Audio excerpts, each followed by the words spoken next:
নমস্কার। জয় শ্রীরাম, ভারত মাতা কি জয়। সর্বপ্রথম আমি ধন্যবাদ জানাই ইলেকশন কমিশন এবং সেন্ট্রাল বাহিনী সহ সমগ্র প্রশাসনকে। মানুষ এমন ভোট কখনো দেখেনি, সবাই বলছে। তৎপর ধন্যবাদ জানাই আমার হরিণঘাটাবাসী এবং বঙ্গবাসী, যারা ভারতীয় জনতা পার্টিকে বাংলার ক্ষমতায় আনার জন্য প্রাণপণ চেষ্টা করেছেন, নিঃস্বার্থভাবে খেটেছেন। অনেকে আছেন যারা আমার সঙ্গে দেখাও করেননি, মানুষের কাছে গিয়ে চুপি চুপি বলেছেন বাঁচতে চাই বিজেপি, তাই পাল্টানো দরকার, চাই বিজেপি সরকার। আমি সবাইকে আমার ভক্তিপূর্ণ প্রণাম জানাই, শ্রদ্ধা জানাই। আমি শ্রদ্ধা জানাই আমার রাজ্য নেতৃত্ব, আমার কেন্দ্রীয় নেতৃত্ব, প্রত্যেকের শ্রীপাদ পদ্মে। আমি শ্রদ্ধা জানাই শ্রদ্ধেয় শুভেন্দু অধিকারী মহাশয়ের শ্রীপাদ পদ্মে, শ্রমিক ভট্টাচার্য মহাশয়ের শ্রীপাদ পদ্মে। আমি শ্রদ্ধা জানাই আমার যারা পাশে থেকে,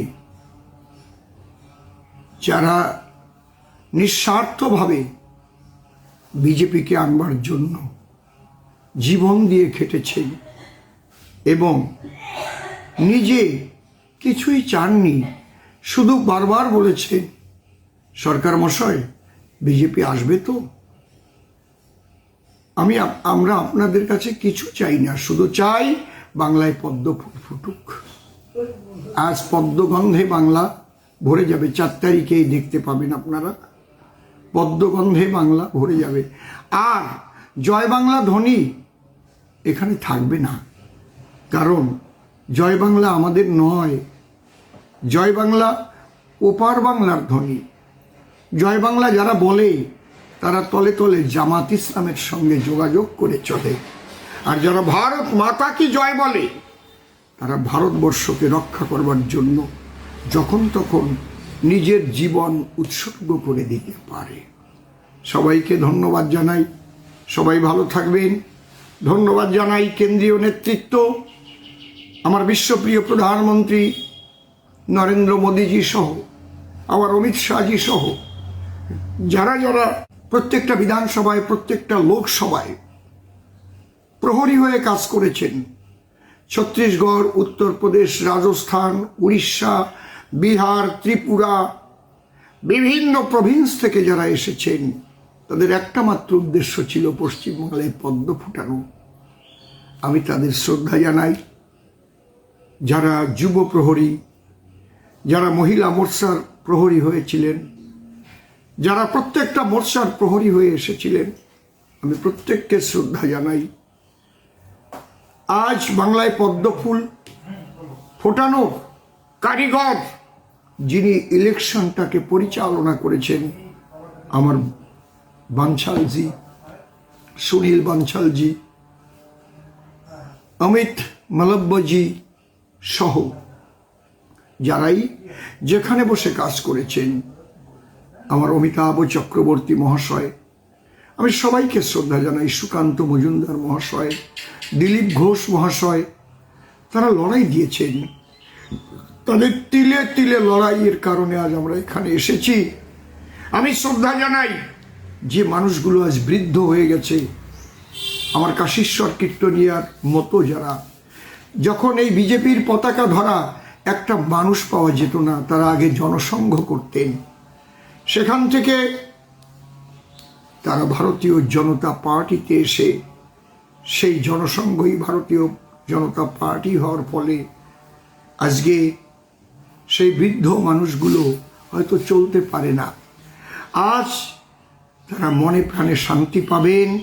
বাংলায় পদ্ম ফুল ফুটতে চলেছে। 4 তারিখে আপনারা দেখবেন যে বাংলায় পদ্ম ফুল ফুটবে। আর সমগ্র বঙ্গবাসীর কাছে আমি একটাই নিবেদন রাখব, সবাই শান্তি রক্ষা করবেন, কোথাও যেন অশান্ত পরিবেশ তৈরি না হয়। আমরা সবাই সোনার বাংলা গড়ব, আমরা বাংলাকে সাজাবো, ডবল ইঞ্জিন সরকার গড়ব। আমি হরিণঘাটাকে মডেল হরিণঘাটা করার কথা দিয়েছি, সেটা আমি করে তারপরে আমি বিদায় নেব। আপনারা সবাই আশীর্বাদ করবেন যেন সকলের মনোবাসনা পূর্ণ করতে পারি। বাংলার উন্নয়ন কিছুই হয়নি এই 15 বছর, কিচ্ছুই হয়নি, কোনো উন্নয়ন হয়নি, অনুন্নয়নে ভরে গেছে। তাই এবার দেখবেন আপনারা উন্নয়ন, ডবল ইঞ্জিন সরকার আসছে। আমি একদম বুথ সভাপতি থেকে আরম্ভ করে শক্তি প্রমুখ, শক্তি কেন্দ্র লিডার, শক্তি কেন্দ্র ইনচার্জ, মণ্ডল সভাপতি, মণ্ডল কমিটি, যারাই আজকে লড়াই করেছেন, আমি প্রত্যেককে শ্রদ্ধা জানাই।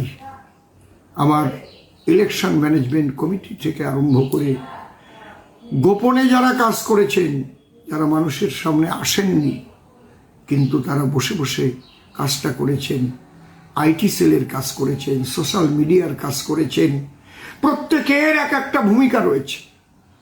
প্রত্যেকে আমরা ঐক্যবদ্ধভাবে এই দুর্নীতিগ্রস্ত, চোর, ঘুষখোর এবং মানুষের অহিতকারী একটা সরকারকে তাড়াবার জন্য আপনারা মনে প্রাণে চেষ্টা করেছেন। সবাইকে আমি ধন্যবাদ জানাই। একদম ভাঙা কুড়ে ঘরে থাকা আমার যে মা, বাবা, ভাই, বোন, যে যেখানে আছেন, আমি সবাইকে শ্রদ্ধা জানাই। যারা পদ্মফুলে ভোট দেননি, হয়তো তারা ভুল বুঝেছেন, ভুল বোঝানো হয়েছে, তারাও ফিরে আসবেন। আমি জানি যখনই উন্নয়নের জোয়ার দেখবেন, তখন তারা কি আর বসে থাকবেন? সবাই আসবেন। কিন্তু ভারতীয় জনতা পার্টি কখনো ওই চোর, গুন্ডা, বদমাইশ, যারা মানুষের টাকা মেরে খেয়েছে, চাকরি চুরি করেছে, বাড়ি পাচার করেছে, সিন্ডিকেট করেছে, এদের কখনোই ভারতীয় জনতা পার্টিতে জায়গা হবে না। এদের পরিশুদ্ধ হয়ে নিজেকে পরিমার্জিত করে আগে দেখাতে হবে, মানুষের কাছে ক্ষমা চাইতে হবে। আমি যে ভুল করেছি অসৎসঙ্গ করে, আপনারা আমাকে ক্ষমা করুন। মনে রাখবেন, শুধু রাজনীতির জন্য রাজনীতি নয়, শুধু ক্ষমতা দখলের জন্য রাজনীতি নয়। আমরা চাই সেই পবিত্র আত্মা ডক্টর শ্যামাপ্রসাদ মুখোপাধ্যায়ের বাংলাকে, তার যে উদ্দেশ্য, তার যে আকাঙ্ক্ষা, সেই আকাঙ্ক্ষা যেন আমরা পূর্ণ করতে পারি। এই সঙ্গে বলে রাখি, একজন উদ্বাস্তু ভাই যারা 2024 সালের 31শে ডিসেম্বরের মধ্যে ভারতে প্রবেশ করেছেন, তাদের ভারত থেকে যেতে হবে না, প্রত্যেকে ভারতের নাগরিকত্ব পাবেন। যারা এসআইআরে যাদের নাম কাটা গেছে, ভেঙে পড়বেন না। আপনি সিএতে আবেদন করে আপনি নাগরিকত্ব কার্ডটা নিয়ে নিন, বাই ন্যাশনালাইজেশনে 6 নম্বর ফর্ম ফিল আপ করবেন, আপনি ভারতেরই নাগরিক হবেন। যারা হিন্দু আছেন, আপনাদের ভুল বোঝানো হয়েছিল, তাই আপনারা ভুল বুঝে সিএটা করেননি, তাই বিপাকে পড়েছেন। এটা ভারতীয় জনতা পার্টির দোষ নয়, এটা বাংলার এমন একজন মুখ্যমন্ত্রী আর বাংলায় এমন কতগুলো দল, নেতা, নেত্রী আপনাদের ভুল বুঝিয়েছিল। কেউ ভয় পাবেন না, মোদিজি আপনাদের সঙ্গে আছে, ভারতীয় জনতা পার্টি আপনাদের সঙ্গে আছে, অমিত শাহজি আপনাদের সঙ্গে আছে। আপনারা মাথা উঁচু করে চলবেন। উদ্বাস্তু মতুয়া থেকে আরম্ভ করে সমস্ত সনাতনী, রাম ভক্ত, কালী ভক্ত, কৃষ্ণ ভক্ত, হরি ভক্ত, যে যেখানে আছেন, সৎসঙ্গী, শ্রীগুরুর সঙ্গ থেকে আরম্ভ করে, রাম ঠাকুর থেকে আরম্ভ করে, সবাই আমরা সনাতনী, সবাই আমরা হিন্দু। মুসলিম ভাইয়েরাও ভয় পাবেন না, কারণ যেখানে যেখানে বিজেপি ক্ষমতা এসেছে, মুসলিম ভাইরা সেখানে বহাল তবিয়াতে আছে। আপনাদেরও কাঁচা ঘর থাকবে না, আপনাদের উন্নয়ন হবে। আপনাদের হাতে আমরা বোম পিস্তল তুলে দেব না, আপনাদের হাতে কলম তুলে দেব, আপনারা লেখাপড়া শিখবেন, আপনারা চাকরি পাবেন।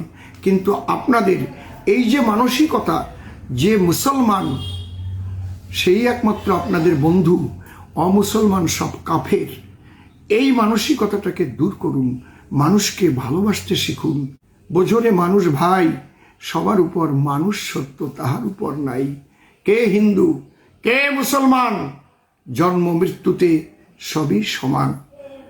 আমার কাজী নজরুল ইসলাম বলেছিলেন, আমরা একই বৃন্তে দুটি কুসুম, হিন্দু মুসলমান। হিন্দু তার, মুসলিম তার নয়নমণি, হিন্দু তার প্রাণ। তিনি হিন্দুকে প্রাণ বলেছিলেন। এই সনাতনী ভাবধারা, সনাতনী চিন্তাধারা যদি পৃথিবী থেকে মুছে যায়, তাহলে নয়নের মণিটাই কিন্তু আর দেখতে পাবে না, প্রাণটা থাকতে হবে দেহের মধ্যে। তাই সনাতনীরাই বলে, সর্বতে সুখিনো সন্তু, সর্বসন্তু নিরাময়া, सबका साथ, सबका विकास, सबका प्रयास, सबका বিশ্বাস, सबका হিসাব। এটা সনাতনীই বলে। নমস্কার, সবাই ভালো থাকবেন, মিলেমিশে থাকবেন, এটা আপনাদের কাছে আমার প্রার্থনা। আর ভোটে দাঁড়ালে সবাই জয়লাভ করে না, জয় পরাজয় থাকে। যারা পরাজিত হবেন তারা ভেঙে পড়বেন না। যারা সৎ মানুষ অসৎসঙ্গ নিয়ে পরাজিত হচ্ছেন, সৎসঙ্গে স্বর্গবাস, অসৎসঙ্গে সর্বনাশ। সবসময় চেষ্টা করবেন সবাই সততা নিয়ে চলার এবং সৎসঙ্গ করার। আমার ভারতীয় জনতা পার্টির একদম নিচে থেকে উপরতলা পর্যন্ত প্রত্যেকটা সৈনিককে, প্রত্যেক সমর্থককে আমি পুনরায় আমার শ্রদ্ধা জ্ঞাপন করে আমার এই শ্রদ্ধা দানের, আপনাদের ধন্যবাদ জ্ঞাপনের ছোট্ট কথাগুলো আমি এখানে বিশ্রাম নিচ্ছি। আরও অনেক কথা আছে, পরে বলবো। সবাই ভালো থাকবেন। জয় শ্রীরাম, ভারত মাতা কি জয়। জয় হোক সনাতনীদের, জয় হোক সনাতনী দর্শন, হিন্দু দর্শন, তাদের চিন্তাধারার। সবাই আমরা এক, বৈচিত্র্যের মধ্যে একত্ব, ইহাই সত্য। ভারত মাতা কি জয়। জয় শ্রীরাম, জয় হরিচাঁদ, জয় গুরুচাঁদ, জয় জয় রাধা কৃষ্ণ নিতাই গৌর, রাম সীতা মাতা পিতা প্রেমানন্দে, হরি হরি বল, হরি বল, হরি বল। এই সনাতন হিন্দু ধর্মটাকে নষ্ট করেছে, এক হচ্ছে শাক্ত ধর্ম নষ্ট করেছে, না থাক কব গাইজিয়ালে শৈব ধর্ম নষ্ট করেছে, মাতালে। এ বলতে গেলে অনেকে উঠবে জ্বলে। আমাদের 14 পুরুষ কখনো ওই জিনিস খেত না। কোন জন খেত? আপনার বাবা মদ খেত? খেত না, আমরা জানতাম না। এখন উড়ে খাওয়াটা খায়। কালী পুজোর সময় ঠাকুর মশাই কয়, এই 3X রামের বোতলটা একটু বড় করে আনিস। ঠিক কিনা? কথা কইও। যখন হয় বিসর্জন তখন করে বিসর্জন। মা ওইগুলো করুন বর্জন। কিসের জন্য চুল্লু খেয়ে উল্লু হতে হবে? ব্যাপারটা কি? আজকে একজন খুন হয়ে গেছে, ওই খাইয়া রং খেলাইয়া জম্বের খাওয়া খাইছে, মারামারি করে একজন মারাই গেছে আমার বিধানসভায়, মরে গেছে। দেখেছেন? আমার কাছে বলুন দেখি, এই মদ খাওয়া এটা আমাদের ধর্ম নাকি? গাঁজা খাওয়া, অনেকে এবার কবে না শিব খাতো কেন? তাই তোমারে ফলি ডল খাওয়াই দেবা নে, তুমি একটু নীলকণ্ঠ নাম ধরো, তারপরে তুমি খাইয়ে নে। বসে শোনেন বিজ্ঞ শ্রোতা, 41 বছর আগের কথা। প্রথম যখন আমি বৃন্দাবনে যাই, দাঁড়ায় এসে মথুরায় 7.5 ফুটের মতো এক সাধু, টোকা দিলে গায়ে মনে হয় রক্ত ঝরবে সেই জায়গায়, এইরকম একটা টোপলা নিয়ে বসে আছে। পুলিশ ওরে ঘিরে ফেললো, বলে সাধু বাবা তেরা ঝোলা দেখাইয়ে। সাধু কিচ্ছু কয় না, চুপ করে রয়েছে। দেখাইয়ে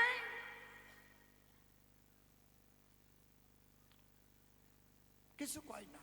যেই তোলা ঝোলা ধরে টান দিছে, ঝোলা খুলে গেছে, দেখে 5 কেজি গাঁজা বেরোয় পড়েছে।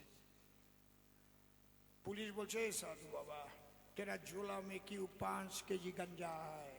এইবার সাধু মুখ খুলিছে, ए कुत्ता का बच्चा, साला एक बार खाने के लिए हमारा 500 ग्राम लगता है, 500 एक बार, हर दिन में हम 20 बार खाता है, तो तुर बाप तेरी बाप देगा। पुलिस को खाइए दिखाओ 500 ग्राम किलो खा के दिखाइए। बाबा ওই জোলাতে কলকেটটা বের করেছে 1.5 রাতের বেশি, এইরকম মুখ, সে পিতল দিয়ে রূপো দিয়ে বান্দা, গাছ এক থাবা নিয়ে ছিঁড়ে বুড়িয়ে বড়িয়ে আগুন জ্বালায় ধরিয়ে ওই এক টান দিয়েছে। দমের কাজ করা মানুষ তো এক টানে 500 গ্রাম পোড়ায় দিয়েছে। পুলিশ যেয়ে পাও ধরে কয় अब 20 केजी ले जाइए। साधु बाबा माफी कर दीजिए, अब 20 केजी ले जाइए। পারবা? তোমরা তো গাঁজা খাতি খাতি কেজা হয়ে যাবে, বুকের খাসা বের হয়ে যাবে না, তারপরে টিভি হবে না, ওরে কাশ রে গাঁজা খাওয়া কাশ, একবারে এই করবা না কেন বছর বলি। বসে শোনেন নারী নরে, বাবা হরিচাঁদ ঠাকুর এসেছিলেন এইগুলোকে পরিষ্কার করবার তরে। সূক্ষ্ম সনাতনী তত্ত্ব করিতে দান, এবারে আবির্ভূত হয়েছেন বাবা হরিচাঁদ। তার কয়েকটা বাণী যদি মানিয়ে চলতে পারে বিশ্ব মানবের কল্যাণ হবে বলে গেলাম দাঁড়াইয়া আসরে। শুধু এই মসলন্দপুরের মানুষের জন্য নয়, পশ্চিমবঙ্গের মানুষের জন্য নয়, ভারতবাসীর জন্য নয়, বিশ্ব মানবের তরে বাবা হরিচাঁদ এসেছিলেন এবারে তাদের মঙ্গলের আশায়। সবাই যদি ঘরে থেকে ঠিক ঠিক এই বাণী দর্শন পালন করতে পারে তারাও মহামানব হতে পারবে চরাচরে। যে যেমন কর্ম করবে সৎভাবে জীবন যাপন করে সেও মহৎ হবে, অন্য কিছু না। ওই মালা হরিজন ঠাকুর কেউরি মালা নিতেও বলে নাই, মালা দিত মা শান্তি দেবী। যারা ঠিক ঠিক হরিচাঁদের কথা পালন করে চলতো মা শান্তি দেবী আশা ভাঙিয়ে ভাঙিয়ে জিনরি আগুনে পোড়াইয়ে ফুটো করে করে তার একটা মালা বানাই দিত। এরকম পরিষ্কার পরিচ্ছন্ন ভাবেও মালা হতো না, সবাই মালা পড়তে সাহস পেত না। এখন তো পয়সা দিলেই মালা কেনা যায়, চোরের গলায়ও মালা, ডাকাতির গলায়ও মালা, হ্যাঁ চরিত্রহীনের গলায়ও মালা। কি খারাপ কথা করছি না তো নাকি? দ্বিতীয় প্রশ্ন আমায় করেছে সেদান, আচ্ছা তোমরা গুরুচাঁদকে বাবা বলো কেন? হরিচাঁদ ঠাকুরকে তোমরা বাবা বলে করো সম্বোধন, গুরুচাঁদ যদি হয় তাহারই নন্দন, তাহলে বাবার ছেলে হলে তারে তো দাদা কিংবা ভাই বলে, তারেও বাবা তোমরা বলো কি কারণ? প্রশ্ন করে নাই? শোনো, সনাতন শাস্ত্র অনুপাতে জবাব দেব এ সভাতে, আপনারা সুধিসতে মন দিয়ে করিবেন শ্রবণ। সনাতন শাস্ত্রে লেখা রয় পঞ্চপিতা সপ্ত মাতা পাওয়া যায়। পঞ্চপিতা কোন কোন পিতা একটু মন দিয়ে করেন শ্রবণ। এক পিতা আমার জন্মদাতা পিতা, আর জন্মদাত্রী মাতা। বুঝেছেন কি বলছি? তাহলে জন্মদাতা এক পিতা, আত্মবৈজায়তে পুত্র, ধরিয়া জন্মসূত্র, পিতা বলে প্রণাম করি তার পায়। এই জন্যে পিতাকে সম্মান করার কথা আছে সনাতন শাস্ত্রে সর্বদাই। পিতা স্বর্গ পিতা ধর্ম পিতা হি পরমন্তপ পিতরি পিতমাপন্নে প্রিয়ন্তে স্বর্গদেবতা জননী জন্মভূমিশ্চ স্বর্গাদপি গরীয়সী। দ্বিতীয় পিতা অন্নদাতা, নিরন্নকে অন্ন দিয়ে যে জনে বাঁচায়, পিতা বলে প্রণাম করো তার পায়। তৃতীয় পিতা শিক্ষাদাতা, একদম প্রাইমারি স্কুল থেকে বসে শোনেন জ্ঞানী লোকে ইউনিভার্সিটি পর্যন্ত শাস্ত্রে দিয়েছে সিদ্ধান্ত, যার কাছে তুমি লেখাপড়া করেছো প্রশিক্ষণ, অন্তর দিয়ে দেখো ভেবে তাকে পিতার মতো শ্রদ্ধা করবে সর্বক্ষণ। এই পিতা দুই প্রকার, একটা জাগতিক, একটা আধ্যাত্মিক। শোনেন নারী নর, জাগতিক জগতের শিক্ষা যিনি করেন দান, মাস্টার মহাশয় তিনিও পিতার সম্মান পান। আধ্যাত্মিক জগতের জ্ঞান যিনি দান করে বাবা বলে, শিষ্যরা তারে বলে না নাকি? গুরুরে বাবা কর না? তাহলে কয়জন পেলাম? জন্মদাতা, অন্নদাতা, শিক্ষাদাতা, আশ্রয়দাতা। নিরাশ্রয়কে যদি কেহ আশ্রয় দেয়, পিতা বলে প্রণাম করো তাহার পায়। আর কি? ভয়ত্রাতা। আপনি কেউ নাই আপনার সনে, আপনি গেছেন গহন বনে, সুন্দরবন যারে কয়। সুন্দরবন দেখিবার তরে বাসনা জেগেছে আপনার অন্তরে, বন দেখছেন ঘুরে ঘুরে ঊর্ধ্ব দিকে দিয়ে দুটি নয়ন।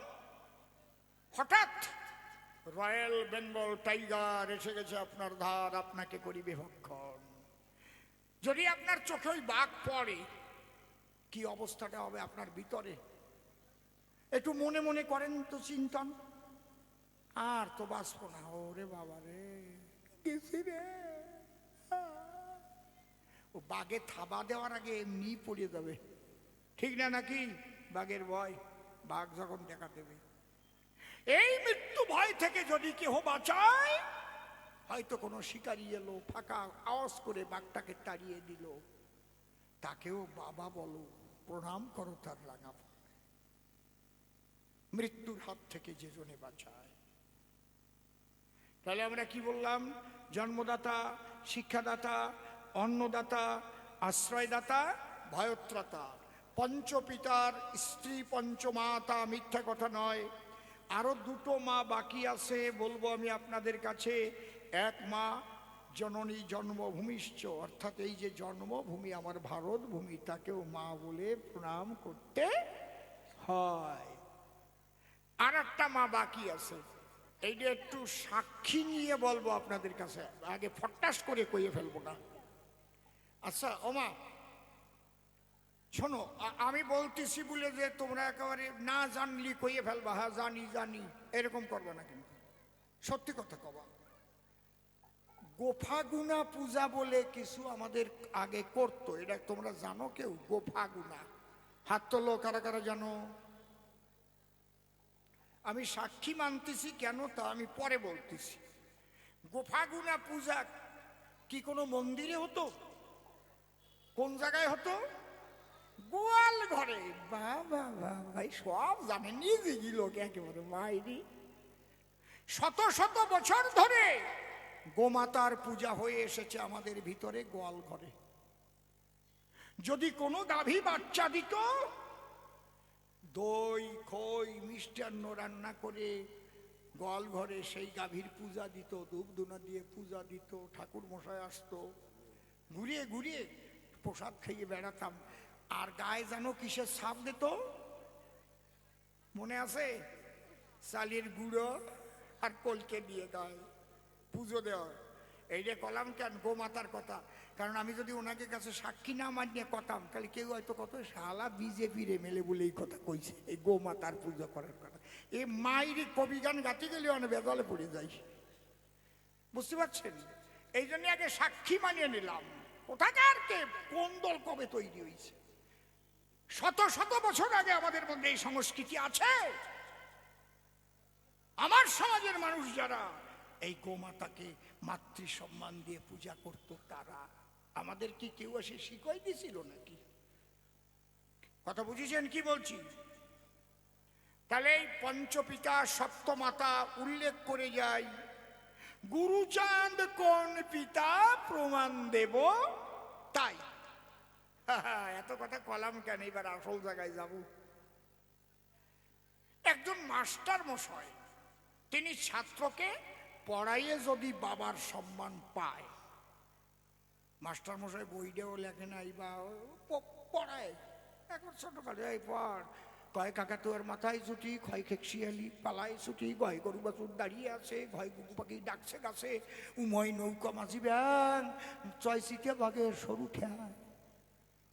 মাস্টার মশাই পড়াইছে, তাইকে সে শাস্ত্র অনুপাতে বাবা হয়ে গেছে। কিন্তু আপনাদের আছে জানা, হিস্ট্রি অফ এডুকেশন না পড়লে কিন্তু তারা জানবে না। হিস্ট্রি অফ এডুকেশন মানে শিক্ষার ইতিহাস। একটু আমি করব প্রকাশ। একটা হচ্ছে প্রাচীন যুগীয় শিক্ষাধারা, একটা মধ্যযুগীয় শিক্ষাধারা, আর একটা আধুনিক যুগের শিক্ষাধারা। তাড়াতাড়ি চা দিয়ে চলে যাও, একদম তাড়াতাড়ি।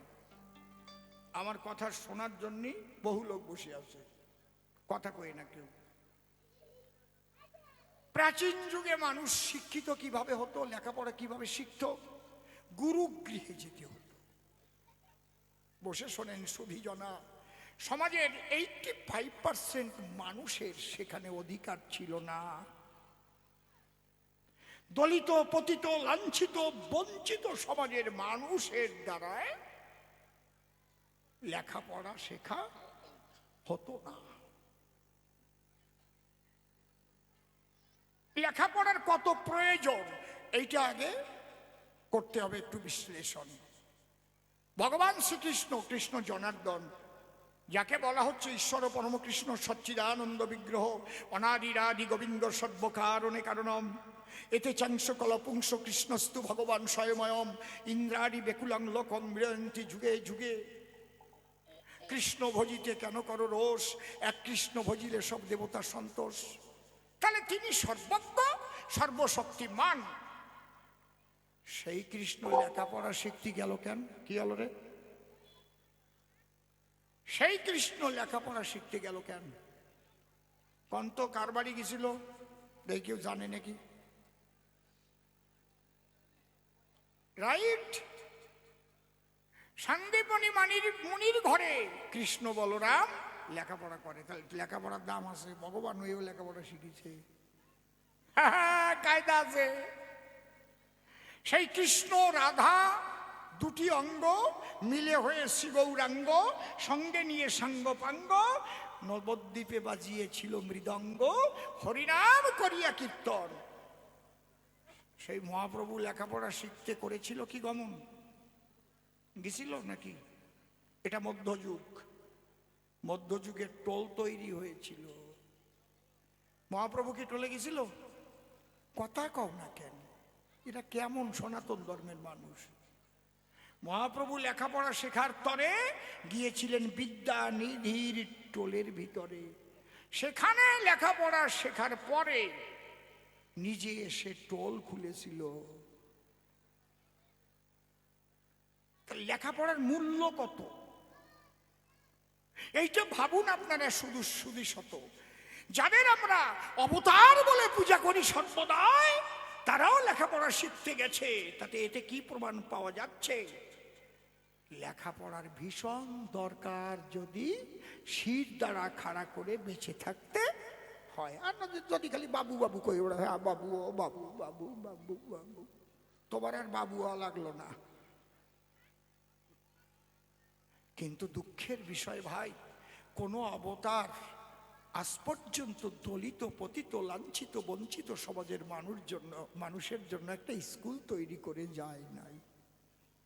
আমি তাদের দোষ দিচ্ছি না, হয়তো সময় পাই নাই কি, কিন্তু এটা প্রয়োজন ছিল কিনা বলুন আপনারা? ছিল কিনা? এই কিন্তু বাবা হরিচাঁদ ঠাকুর, গুরুচাঁদ ঠাকুর যখন এলো, হরিচাঁদ ঠাকুর ধর্মীয় গণতন্ত্রীকরণ এনেছিল। অর্থাৎ হাড়ি মুচি ডোম চণ্ডালে মিলাইয়া এক দলে, নারী পুরুষ একসঙ্গে মিলে প্রেমানন্দে বাহু তুলে করসবে হরিনাম কীর্তন। এক হরিনামের মধ্যে দিয়া মাতোয়ারা হইয়া মানুষ আধ্যাত্মিক জগতের চেতনা করিত অর্জন। সর্বশাস্ত্র বীজ হরিনাম দুই অক্ষর, আদি অন্ত নাহি তাহা বেদে অগোচর। সবাই মহামিলনে মিলিত হয়ে গেল, জয় ডঙ্কা দিল না, ওই খোল টোল না, ও কানে যাবে না, ঘুমানো যাত। হাজার হাজার বছর ধরে ঘুমাই রয়েছে, জোরে জোরে বাজা, তাহলে এইগুলো হবে তাজা, বুঝেছি? এই জন্য অত জোরে বাজনা দিল। শিঙা, ডঙ্কা, কাসর বেজে ওঠার সাথে সাথে কেউ আর শুয়ে থাকতে পারে না বিছানাতে, সেও একখানা নিশান নিয়ে হবে হরিবল হরিবল বলে এসে সঙ্গে মাতে। এই যে ধর্মীয় গণতন্ত্রীকরণ কথাটা বললাম কি কারণ, এই শব্দটা ব্যবহার করলাম কেন? কারণ ধর্মের অধিকার সমানভাবে সবার। গণতন্ত্র কারে কয়? ভোট দিয়ে গভর্নমেন্ট তৈরি করতে হয়, তারে কয় গণতন্ত্র, তাই তো নাকি? By the people, of the people, for the people. ওই রাষ্ট্রপতির ভোটের দামও যা, আমাকে পাড়ার ক্যাতরার বাবার ভোটের দামও তা। এমন কোন ব্যাপার নেই, এর কয় গণতন্ত্র যে রাষ্ট্রপতি ভোট দেবে, ওই একটা ভোটে 1 লাখ ভোট হয়ে যাবে, তা না, ওই একটা ভোটই হবে। এর কয় গণতন্ত্র। মৌলিক অধিকার যেটা লেখা আছে সংবিধানের ভিতর। আগে এই ধর্মীয় গণতন্ত্রীকরণ ছিল না। দলিতদের মন্দিরে ঢুকতে দিত না। এই নমবাড়ি বাউনরা ওং শব্দ উচ্চারণ করত না। ওঙের জায়গায় বলতো নমো বিষ্ণু, যেখানে হবে ওং বিষ্ণু। কি ঠিক বলছি না বেঠিক বলছি? কথা কইও, কি কথা কও না কেন? বুঝতে পারছেন ব্যাপারটা কোন জায়গায়? আমি যদি বলতে যাই ঈশ্বরচন্দ্র বিদ্যাসাগর, তিনিও কিন্তু এর বাইরে যেতে পারেন নাই। মনে করি ভাবো না, ওই জায়গার হাত দিতে যাব না। সব ইতিহাস আমার পড়া আছে। তাহলে হরিচাঁদ ঠাকুর আনলেন ধর্মীয় গণতন্ত্রীকরণ। হরি নামে মাতোয়ারা হলো সর্বজন। গুরুচাঁদকে ডেকে বলে, শুনো তুমি বাবা, এই দলিত পতিতের জন্য শিক্ষার আন্দোলন করিবা। তাই গুরুচাঁদ ঘুরে ঘুরে বাবার বাণী মেনে সকলের কাছে বলে, তোমরা শিক্ষিত হও সর্বজনে। যদিও তোরা করিস ভিক্ষা, ছেলে মেয়ে দিবি শিক্ষা, শিক্ষা সংহতি সংগ্রাম চেতনা, দলিতের মুক্তি নাই, এই 3 বিনা মরি কিংবা বাঁচি আমি, তাতে ক্ষতি নাই। গ্রামে গ্রামে পাঠশালা গড়ে যেতে চাই। অন্ধের যেমন আয়না দেখে হয় না আনন্দ, অক্ষর জ্ঞান না থাকলে জীবের চোখ থাকতে অন্ধ। ওরে তোরা আয়, লেখাপড়া শিখবে কোন জায়গায়? কথা ধর, তোদের আছে গোয়াল ঘর, তাল পাতা কাটিয়ে আন, কুঞ্চি দিয়ে কলম বানা, আর কড়াইয়ের কালি ঝিনুক দিয়ে সাইসিয়ে দতের ভিতরে জল দিয়ে ওই গোয়াল ঘরে ক খ লেখা শেখ, ক খ সরেওয়া শেখ। গোয়াল ঘরে তাল পাতার উপরে দতের ভিতরে কালি ভরিয়ে কুঞ্চির কলম দিয়ে লেখাপড়া করা মানুষ এই জায়গা আছে একজন, একটু আত্মলত। হ্যাঁ, কেটা করাইছিল? বাবা গুরুচাঁদ ঠাকুর। এমনি এমনি বাবা হয় নাকি? মাস্টার মশাই যদি একটু বই পড়াইয়ে বাবা হয়, তাহলে যে গুরুচাঁদের দ্বারায় আজকে আবার সমাজের মানুষের মধ্যে দলিত পতিত লাঞ্ছিত বঞ্চিত মানুষের মধ্যে উকিল মুক্তার ডাক্তার ব্যারিস্টার মন্ত্রী এমএলএ আইপিএস আইসিএস ডব্লিউবিসিএস কবির সরকার হয়, যারা দেশ বিদেশ ঘুরে বেড়ায়।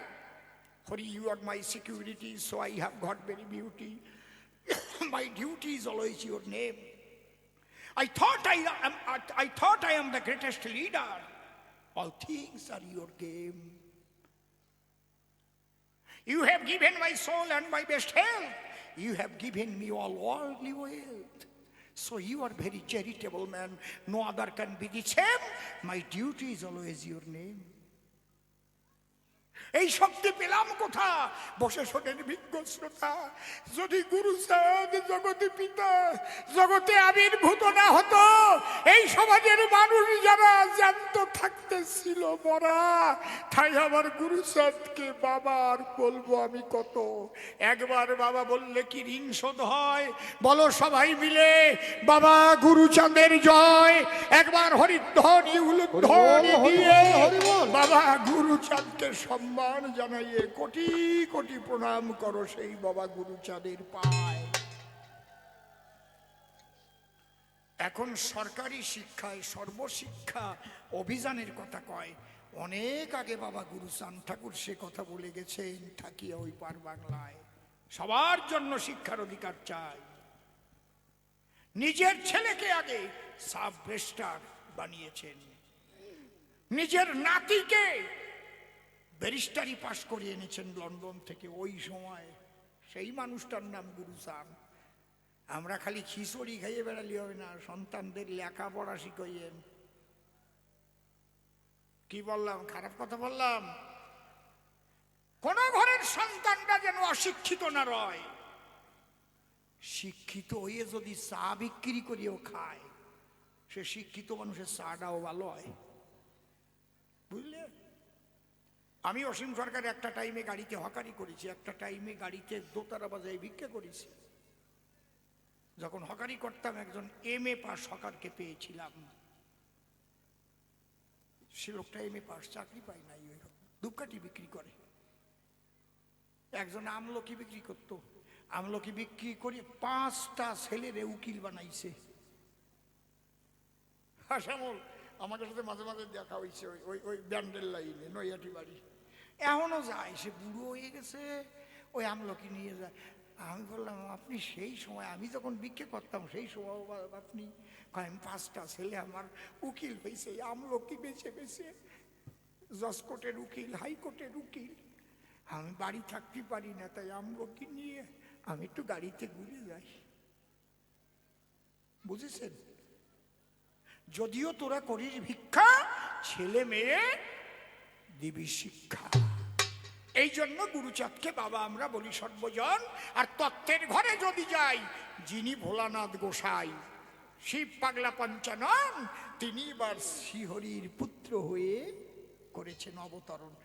তারে তো এমনি সবাই বাবা কয়, বলে বাবা পাগলা গাও, ত্রিশূলধারী শক্তি জাগাও, কয় না শিব রে বাবা, ও তো সে গোড়ার বাবা শিব। সেই বিচার করতে গেলে অন্যায় হয় না বাবা বললে। আর একখানা প্রশ্ন করেছে গান, অন্তরে আমার আছে ভাবো, এবার আমি তার জবাব দেব। গেয়ে নেই আমি এর মধ্যে একটা গান।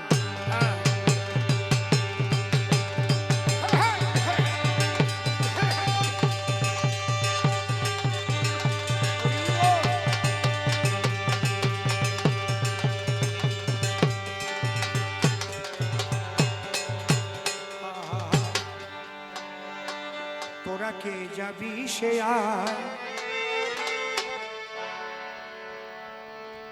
দয়াল হরিচাঁদ ঠাকুরের তোরা কে যাবি সে আয়, দয়াল হরিচাঁদ ঠাকুরের নায়। তোরা কে যাবি সে আয়, দয়াল হরিচাঁদ ঠাকুরের নায়। কত পাপি টাপি তোরে গেল, কত পাপি টাপি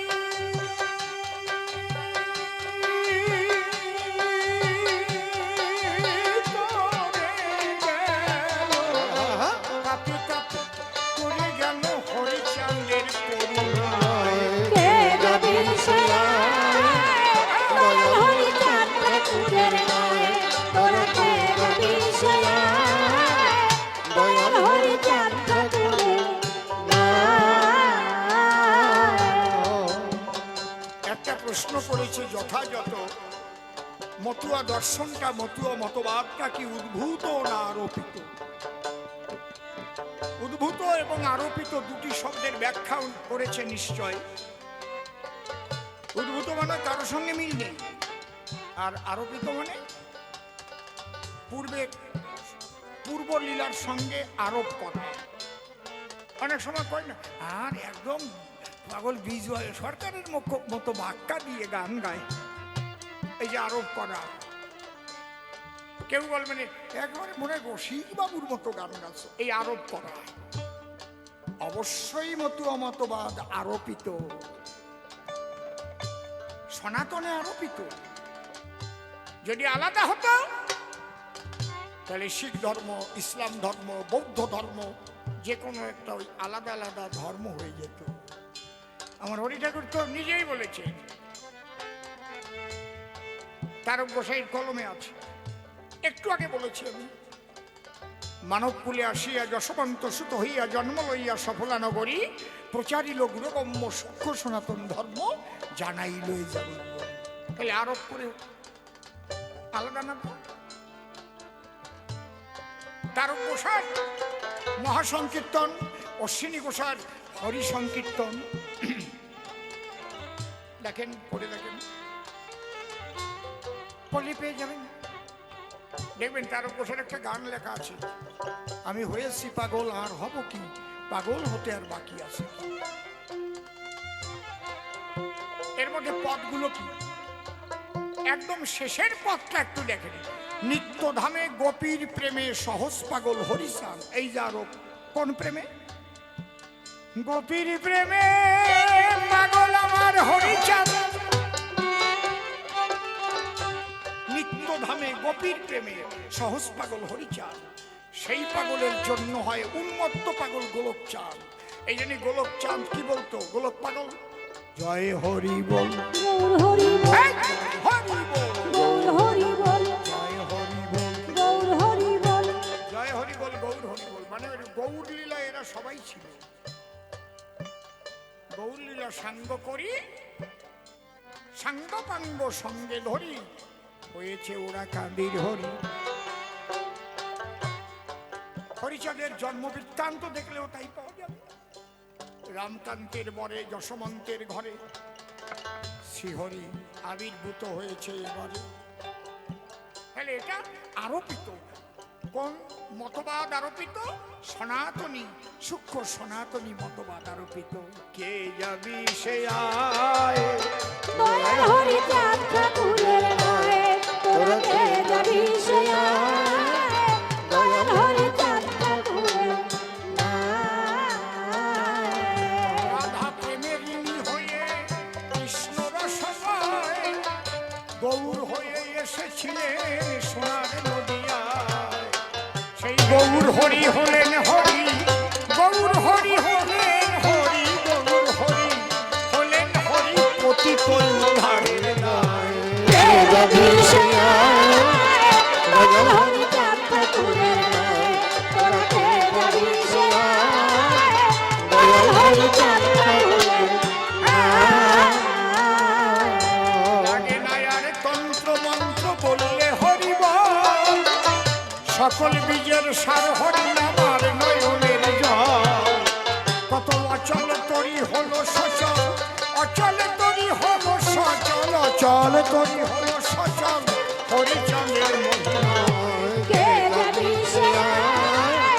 দয়াল হরি চাঁদ ঠাকুরের নয়, তোরা কে যাবি সে আয়। দয়াল হরি চাঁদ ঠাকুরের নয়। গোলক তারক মহানন্দ আরো হীরাব, পাতা করে সবার দানে বিলায় প্রেম ধন। কাঁদলো না এই অসীমের মন, কাঁদলো না এই অসীমের মন, কাঁদলো না এই অসীমের মন, থাকিয়া মোহ মায়ায়। কে যাবি সে আয়। দয়াল হরি চাঁদ ঠাকুরের নয়, তোরা কে যাবি সে আয়। দয়াল হরি চাঁদ ঠাকুরের নয়।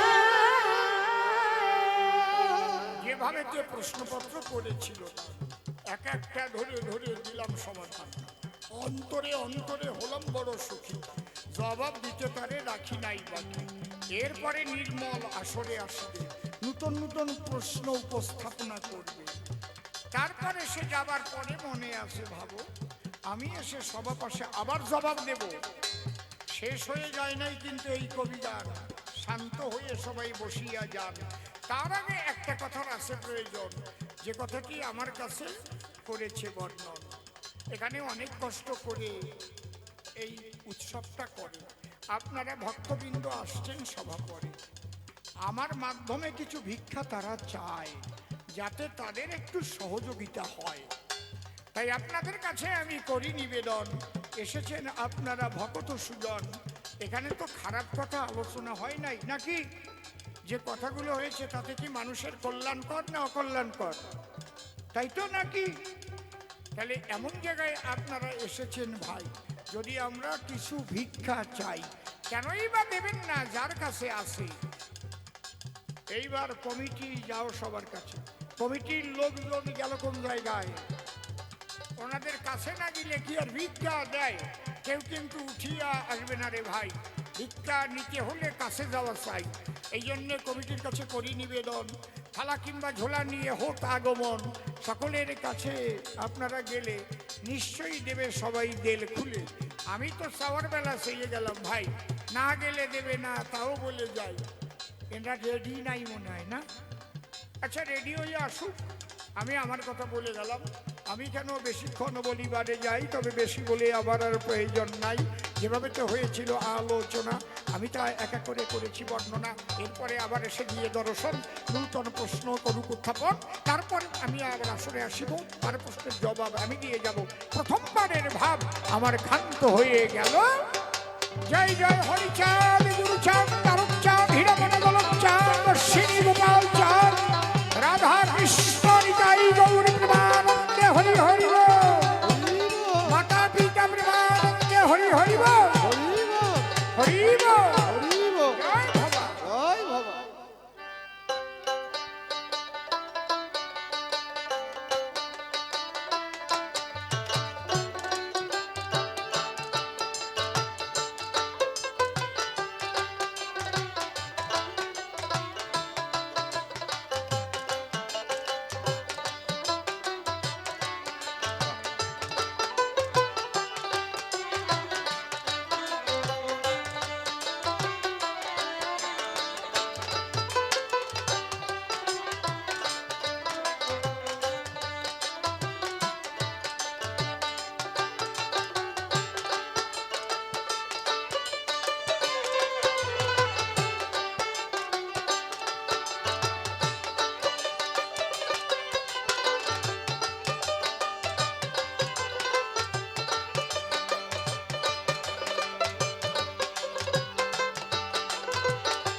হ্যালো,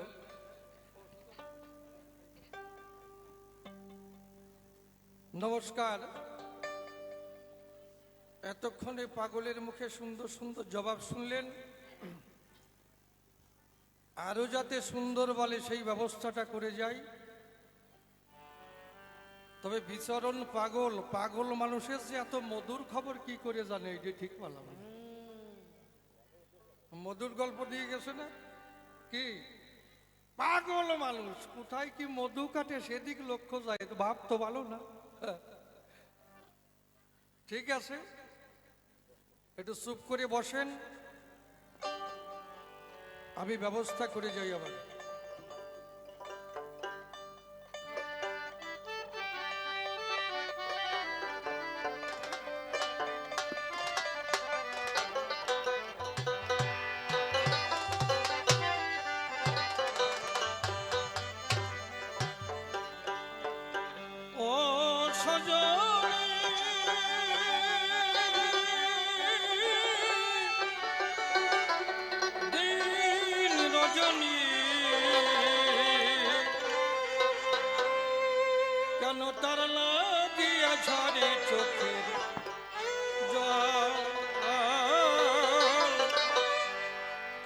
গিয়ে পাবো তারে ও ও সজনী দিন রজনী কেন তার লাগি ঘর চোখে যা কোথা গিয়ে পাবো তারে তারে এক পলক দেখিয়া আমি হয়েছি পাগল সজনী দিন রজনী কেন তার লাগি ঘর চোখে কোথা গিয়ে পাবো তারে ও তার বাঁকা চোখের দৃষ্টি বড় মিষ্টি মধুময় মনোপ্রাণ হরি নয় তার চোখের ইশারায় চোখের ইশারায় তার বাঁকা চোখের দৃষ্টি বড় মিষ্টি মধুময় মনোপ্রাণ হরি নয় তার চোখের ইশারায় চোখের ইশারায় তাদেরকে দেখে সে দিশে হারায় মন করে চঞ্চল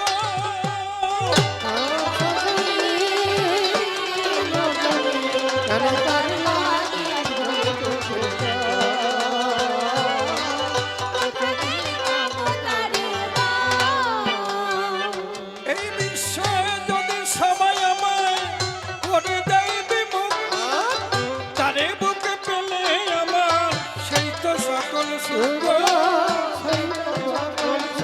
এই বিশ্ব যদি সবাই আমায় করে দেয় বিমুখ তারে বুকে পেলে আমার সেই তো সকল সুখ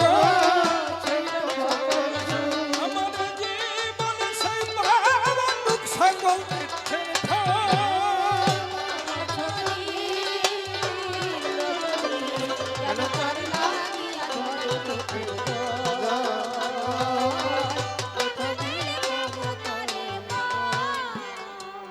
গুরু অসীম বলে যত কাদাই তত বলে মনে বল সজনী তারে আমি ভুলিব কেমন অসীম বলে যত কাদাই তত বলে মনে বল সজনী তারে আমি ভুলিব কেমন আমি জলে মরে প্রেমাগুনে ভালোবাসার ভাব।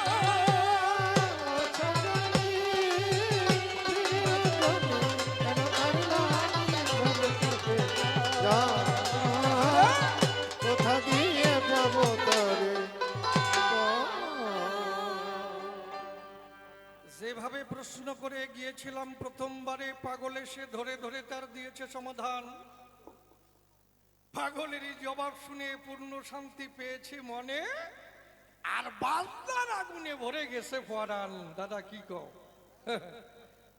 তবে এই যে কথা দিয়ে গেছে বক্তৃতা তার মধ্যে আমি নতুন নতুন কিছু প্রশ্ন তুলে ধরতে চাই লয়ে নিজ নারী ব্রহ্মচারী সচ্চরিত্র রবে হাতে কাম মুখে নাম সদা সত্য কথা কবে পরসতী পরপতি কভুনা স্পর্শিবে তুমি তারে না ডাকিলে হরি তোমারে ডাকিবে তাই তো বাবা কিন্তু এ জগতে নারী নিয়ে কি করে ব্রহ্মচারী হয় কারণ ব্রহ্মচারী কারে কয় কারণ ব্রহ্মে যিনি বিচরণ করে তারই তো ব্রহ্মচারী কয় নারী যদি থাকে পাশে কাম কামনায় ঘিরে আসে ভাবাবেশে নারীর সঙ্গে যখন মিলন হয় ওই মিলন করবার তরে পিতৃধন পাড়ে ঝরে ব্রহ্মচর্য তখন তার ছাড়ে খারে যায় ওই নারী সুখ বর্জন করে মনটাকে ধরে যদি বসাতে পারে ইষ্ট সাধনায় ওই সাধনা করতে করতে বসে শুনুন সুধি সতে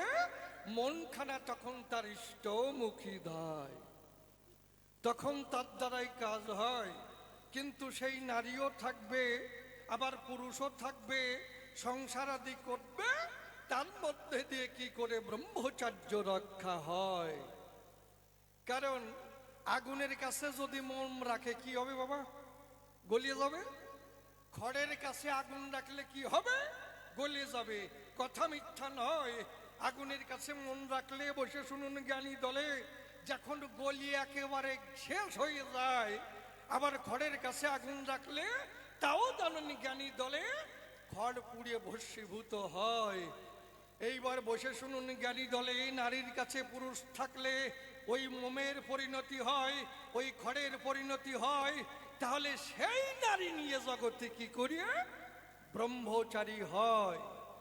পাগল, তুমি আমার কথা নিও, এক এক করে বুঝাইয়ে দিও, আমার জানবার আছে অভিপ্রায় গেল। তাহলে নারী নিয়ে কি করে ব্রহ্মচারী হয়? এই সংসারের মধ্যে থেকে কিভাবে সেই ভগবানকে লাভ করা যায়? কারণ এ জগতে ত্যাগী যারা সরাসরে, তারা সকল কিছু ত্যাগ করিয়ে তখন এই সংসার ত্যাগ করিয়ে মায়ামুক্ত হয়ে একমাত্র শ্রীকৃষ্ণ বা হরিচাঁদের চরণ হয়। কি সত্যি না? কিন্তু এই সংসারের মধ্যে থেকে কি হয়? কারণ মায়া জালে বন্দী হয়ে থাকে সর্বদাই। কারণ জালের মধ্যে যেমন মৎস্য বিধে যায়, আর যতই ছটফট করে বসে শুনুন নারী নরে, সেই মৎস্য আর ছুটতে পারে না কোনো সময়। জেলে তখন জাল তুলে পশ্চাৎ করে একেবারে ওই মাছের মাথা ধরে বটি দিয়ে কাটিয়ে দেয়। কি সত্যি না?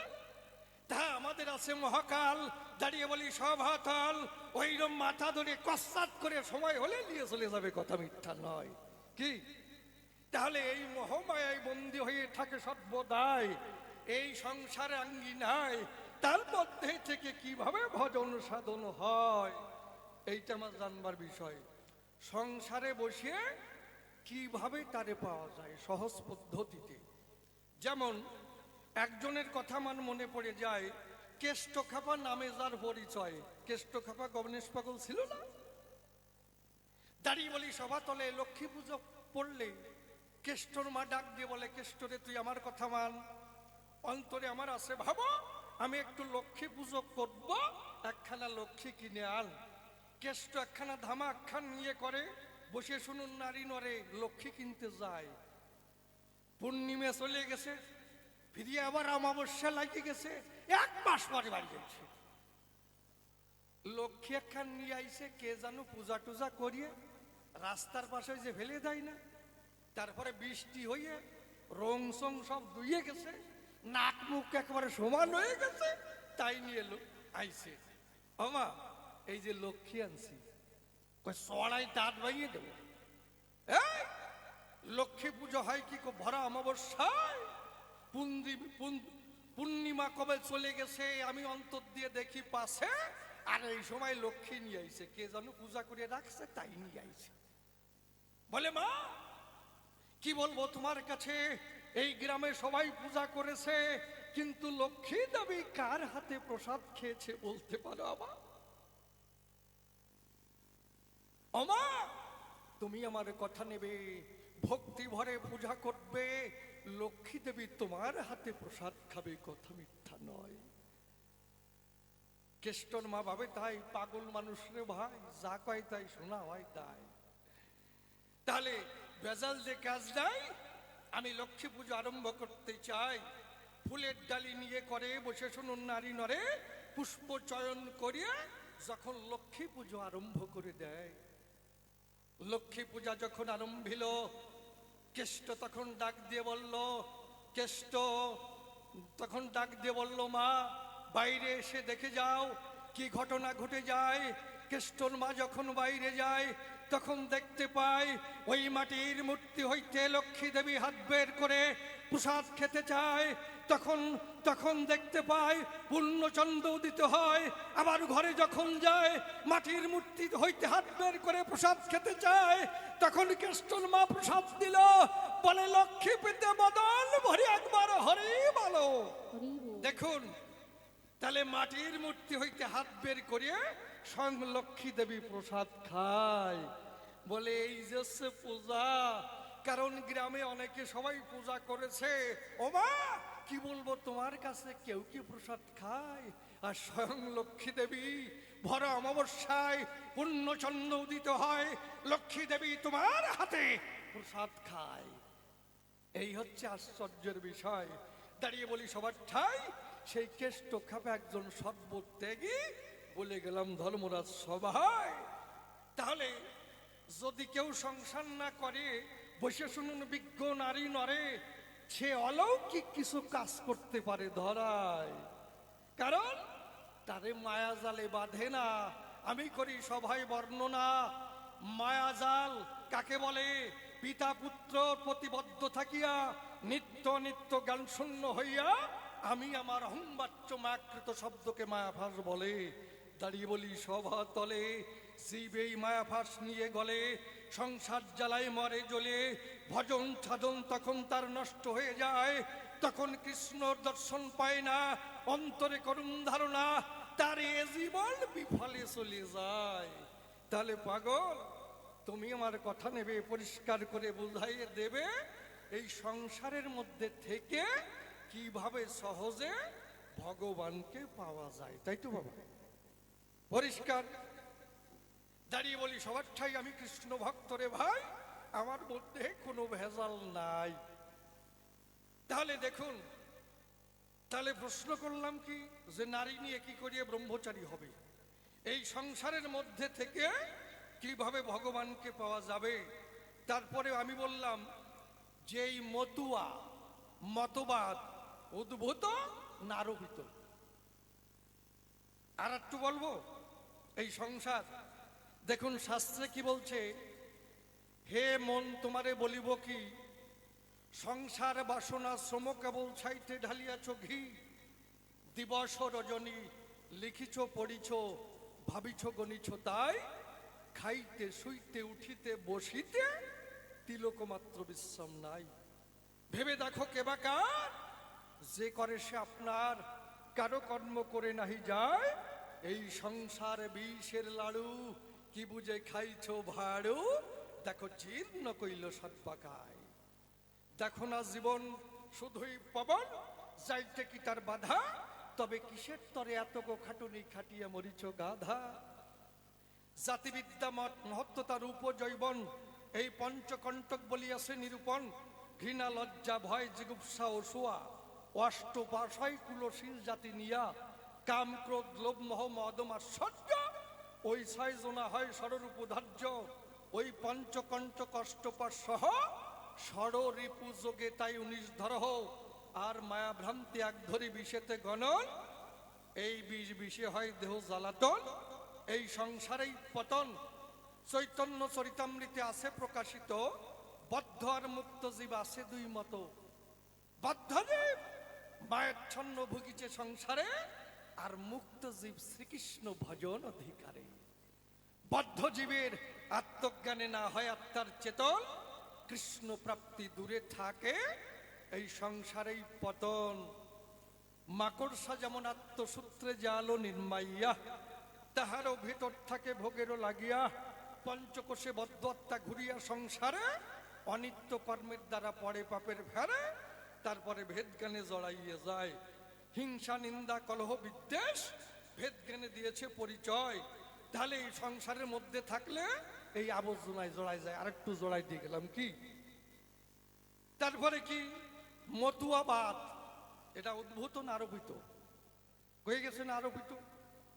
এর সব মিল রয়েছে, কোনো অসুবিধে নাই। আবার বলে গেছে সেই গৌর হরি এবার হরিচাঁদ হই আইছে, গালের মধ্যে কইছে না বাবা? তাহলে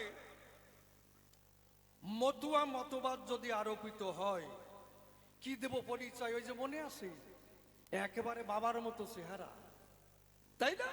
ছেলেটা হয়েছে বাবার মতো চোখ, বাবার মতো নখ, বলেছি না? তাই হরিচাঁদ ঠাকুর যদি সব দিক দিয়ে মিল থাকে, রামচন্দ্র যখন এসেছিল তারপরে কৃষ্ণচন্দ্র এলো, কি নাম দিল? হরে কৃষ্ণ। 16 নাম 32 অক্ষর। হরে কৃষ্ণ কৃষ্ণ কৃষ্ণ হরে হরে, হরে রাম রাম রাম হরে হরে। বসে শুনুন নারী নরে, এ জগতে কৃষ্ণ ভক্ত যারা সরাসরে এমনি ভাবে 16 নাম 32 অক্ষর জপ করে, তাই তো? তাহলে এইবার কৃষ্ণচন্দ্র যখন গেল, তারপরে যখন গৌর হরি এলো, কৃষ্ণচন্দ্র তো কৃষ্ণ নাম দিয়ে যায় বাবা, কি কও? তারপরে গৌর হরি যখন এলো, আর সেই নাম নাহি পাল্টালো, কারণ সত্য যুগে যখন ছিল তখন কিন্তু ধ্যান, তারপরে যাগযজ্ঞ করতো, কথা মিথ্যা নয়। তারপরে কৃষ্ণচন্দ্র এলো দুনিয়ায়, তারপরে কিন্তু বিগ্রহ পূজা করে, কথা মিথ্যা নয়। তা আগে যে ধ্যান করত তাতে কত বছর কেটে যেত বলা যেত না, তাই না? তারপরে কৃষ্ণচন্দ্র যখন এলো, বিগ্রহ পূজা করা ভালো, এই বিগ্রহ পূজা করলে সহজে তারে পাওয়া যাবে। ধরেন 1 বছরে ধ্যান করলে ধরেন 10 বছর লাগে ভগবানকে পেতে। আর যদি বিগ্রহ পূজা করে তাহলে ধরলাম 1 বছরে পারে। কিন্তু মহাপ্রভু যখন এলো, খুলে বলি সভা তলো, যে কৃষ্ণ নাম কৃষ্ণচন্দ্র দিয়ে গেল, সেই কৃষ্ণ নাম আবার মহাপ্রভু নিয়ে এলো, কথা মিথ্যা নয়। হরে কৃষ্ণ কৃষ্ণ কৃষ্ণ হরে হরে, হরে রাম রাম রাম হরে হরে। 16 নাম 32 অক্ষর জপ করলে পরে এই নামের ভিতরে আসে যা সরাসরে, এই নাম করলে পরে একদিনে ভগবানকে দর্শন করা যায় যায় যায়। তাহলে আমি সবাই করি বর্ণনা, ধ্যান করা লাগবে না, যাগযজ্ঞ করা লাগবে না, বিগ্রহ পূজা করা লাগবে না, ওই 10 বছর লাগবে না, 1 বছর লাগবে না, 1 মাস লাগবে না, একদিন ঠিক মতো নাম করলে, খুলে বলি সভা তলে, কৃষ্ণ নাম করলে একদিনে ভগবানকে লাভ করা যায়, তাই নয়? তাহলে সেই নাম, এই কথাটা বললাম কিসের দায়? তাহলে কৃষ্ণচন্দ্র যখন এলো, কৃষ্ণ নাম দিয়ে জগৎ ভাসালো। আবার মহাপ্রভু যখন এলো, সেই নাম পাল্টাই নাই মহাশয়, আবার সেই হরে কৃষ্ণ নাম দিয়ে জগৎ মাতায়। সত্যি না? কারণ কৃষ্ণচন্দ্র ছিল যেই, বলরাম নিতাই হইল সেই, তাই তো? এই 2 অঙ্গ মিলে মিশে আমি বলি সভা পাশে নাম দিয়ে জগৎ মাতাল রে ভাই।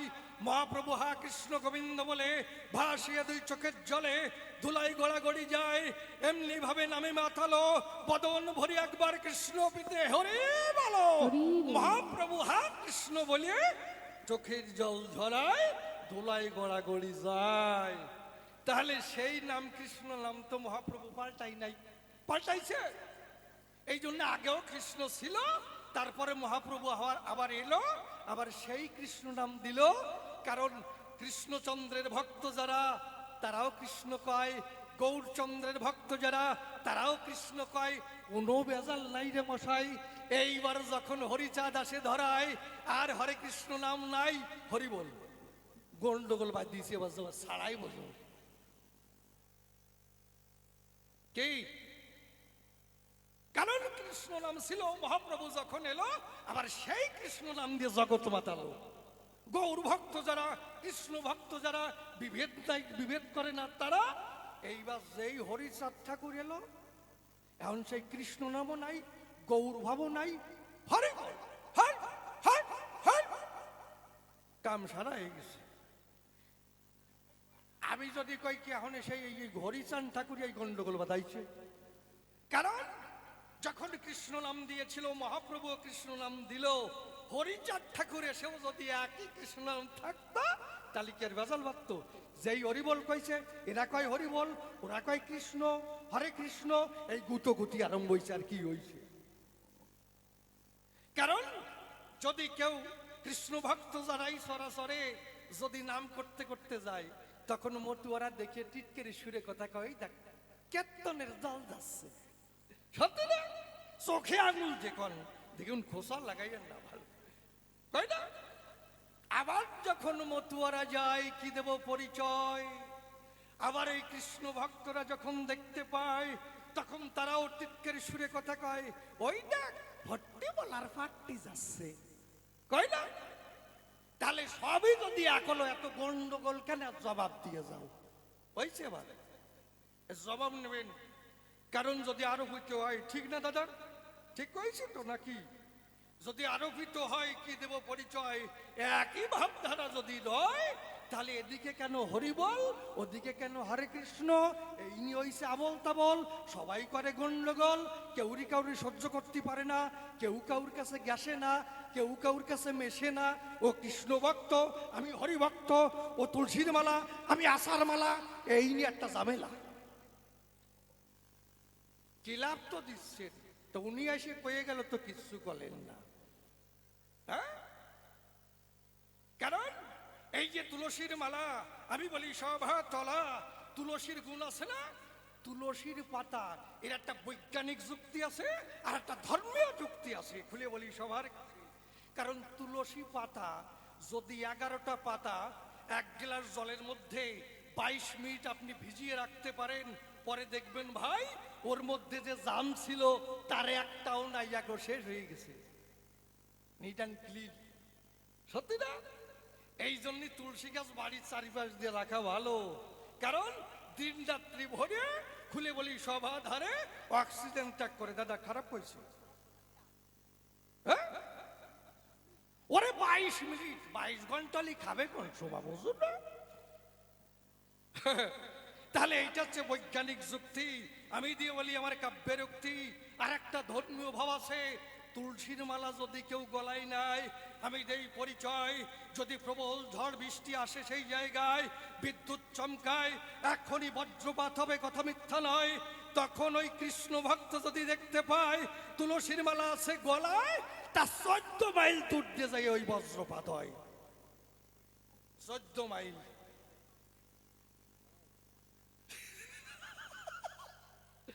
কি অন্তরে করুন ধারণা, ওই কৃষ্ণ ভক্ত ওই যে তুলসীর মালা গলায় আছে, বজ্রপাত হয়ে সে মারা যাবে না। এইটা হচ্ছে ধর্মীয় দিক, আর ওইটা হচ্ছে বৈজ্ঞানিক দিক। খালি খালি নাই, ওরে আমার কপালে রে। এই যে তিলক নাই কেন, এর একটা বিধান আছে। এই যে মাথায় টিক্কি রাখে কেন, মানুষ অনেক হিংসে করে, ওরে আমার কপালে জানো। হ্যাঁ, এইভাবে টিক্কি রাখে, কারণ এই এই ছাদির উপরে একটা চক্র আছে, খুলে বলি সবার কাছে, সেই চক্র ঘরে সর্বদাই। যদি ওইখানে চুল থাকে মহাশয়, তাহলে ওই জায়গাটায় ঠান্ডা রয়, বুঝো না? বোঝো তো, বোঝো নয়, মুখ বোঝো। আর কই টিক্কি রাখলো কেন? টিক্কি রাখছে কেন? একটা বৈজ্ঞানিক যুক্তি, কারণ এইটা হচ্ছে বৈজ্ঞানিক যুক্তি। ওই জায়গায় যদি ওই টিক্কি রাখে, চুলের আচ্ছাদনে ওই জায়গায় ঠান্ডা থাকে, বোঝো? কায়দা আছে। এই জন্য সব কিছুর একটা কায়দা আছে, এ আর মিথ্যে কথা না। আসর তো ফাঁকা হয়ে গেছে, গোসাই পাগল মনে হয় সাথে ওরিয়ে সব লোক নিয়ে গেছে, কই শালা 8টাও থাকলি কপাল হবে না। এই জন্যে চরণ ধরে করি মানা, আর বেশি কথা কব না, কারণ মনে যা আইসলো কব যাও। গল্প একটা মনে পড়ছে, কব। আমি যখন বসে আছি ঘরের মধ্যে, পাদের গল্প শুনতে চাইছে, কি কব কদিন, মানে এই পাদের গল্পটা আমার দিতেই হবে। যেই প্রথমে প্রশ্ন করি, আপনারা পাদ চেনেন তো? এর পাদ কয় আঞ্চলিক পরিভাষায়, বাসুদা কি কও? এই পাদ খারাপ নয়, যদি নিম্ন দিকে ধায় তখন সে বেঁচে যায়, আর যদি ঊর্ধ্ব দিকে দেয় ব্রেনিস্ট কয়, তাই না? সব কিছুর একটা বৈজ্ঞানিক যুক্তি আছে। এই যে বড় বাজারে যাবেন, মারোয়ারিরা আছে না, মারোয়ারিরা, ওদের যা পেট মনে হয় ফারাক্কার গেট। ফর্ম ফিল আপ করতে হলে টেবিল লাগে না, ওই পেটের পর তুই লিখতে পারে। তা ওরা যা মোটা, ওদের যা উরু, পাদ আসলে বেরোবে কোন জায়গা দিয়ে? এই জন্য পাদরি রাখে, 25,000 টাকা 30,000 টাকা বেতন। হ্যাঁ, মানে ডান সাইডে বসে থাকবে পাদনি, কোন সময় ওনার পাদ আসে, যে কবে পা উঁচু কর, আবার পাদ আইছে, আর অমনিও উঁচু করে কান দেবা দেয়।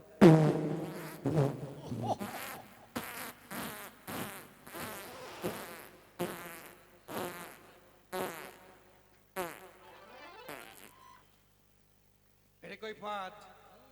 3 শয়তান, মারাত্মক শয়তান, অসম্ভব শয়তান, দারুণ শয়তান। ওরা বলছে ভাই আমরা একটা প্রতিযোগিতা করতে চাই। কিসের প্রতিযোগিতা? পাদের প্রতিযোগিতা।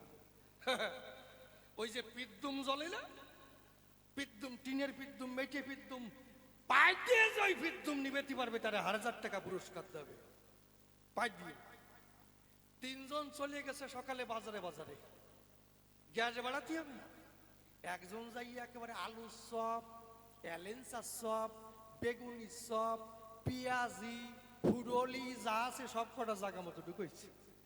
আর একজন কি করছে, 35টা পোলট্রির ডিম খাইছে, তার সাথে একটু বিট লবণ মাখাইছে, কারণ পোলট্রির ডিমের সঙ্গে যদি একটু বিট লবণ মাখানো যায় তাতে গ্যাসের উৎপত্তি বেশি হয়।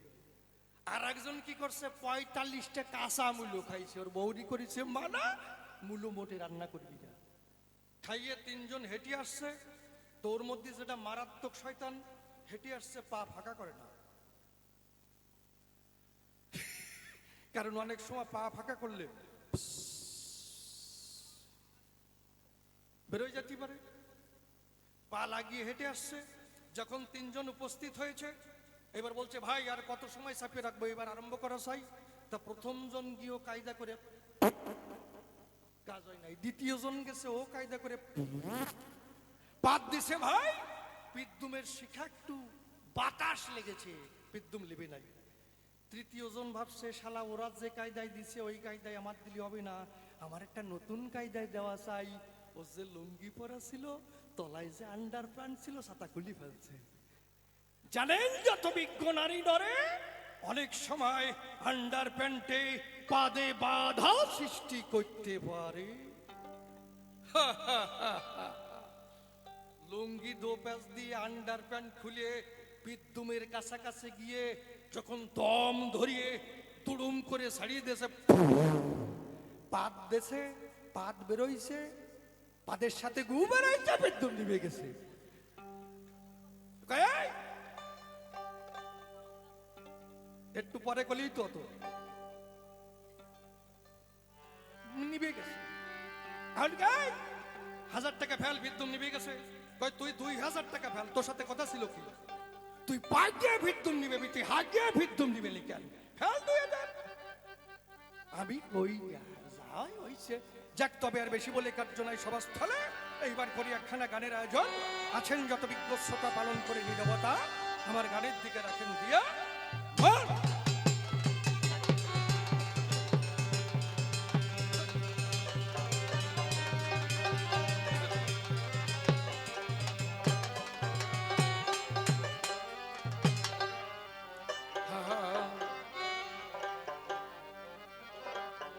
ওই আমি বুঝলাম না যে কি খেলা চলেছে নিরন্তর।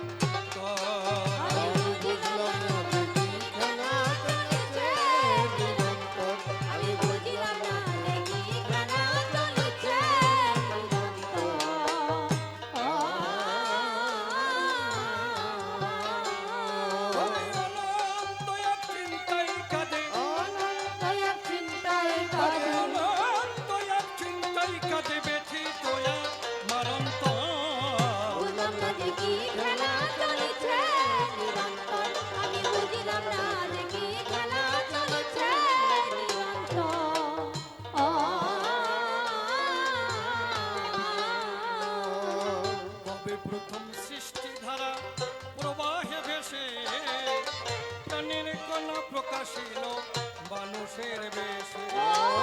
মানুষের বেশে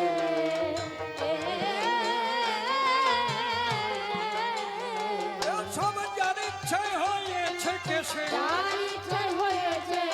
সব যার ইচ্ছায় হয়েছে কেসে, তারই খোঁজে জীবন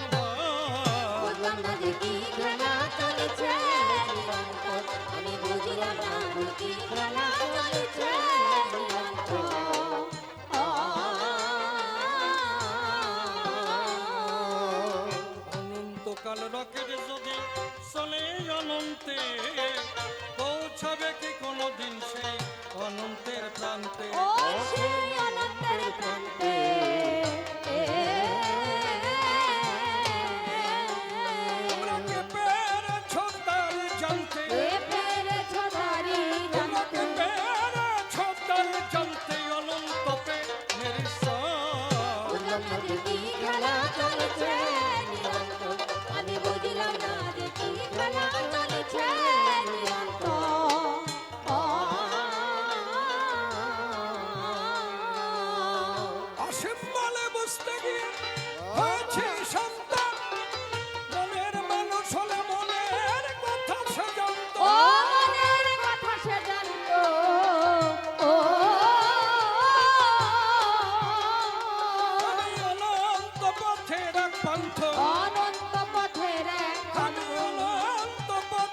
পান্থ সদা কাঁদে এই অন্তর। বুঝলাম না যে কি খেলা চলেছে নিরন্তর, আমি বুঝলাম না যে কি খেলা চলেছে নিরন্তর।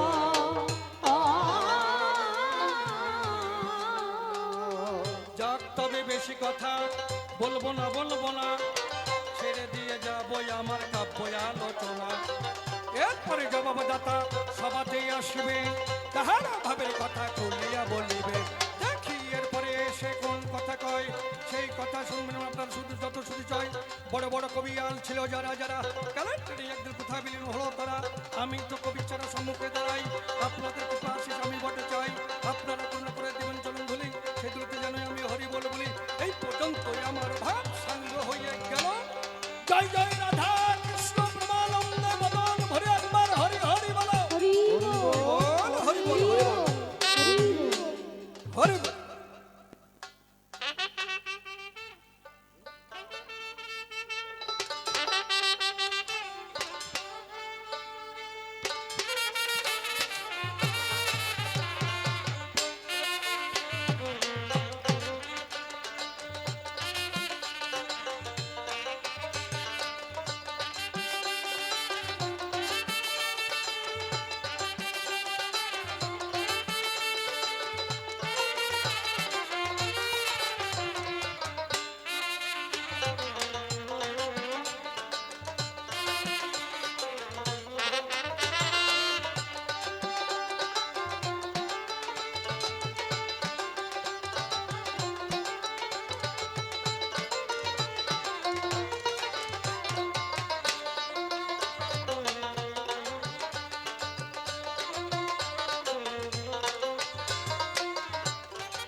মানুষ কর্মব্যস্ত।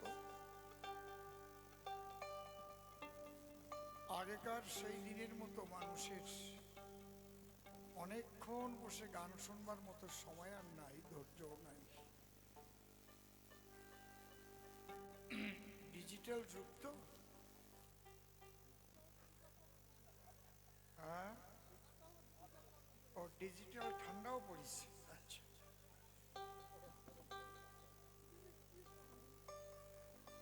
একটু বসেন, প্রায় তো ফাঁকা হয়েই গেছে। মায়েরা একটু বসে আছে বেশি আর কি। ধরো,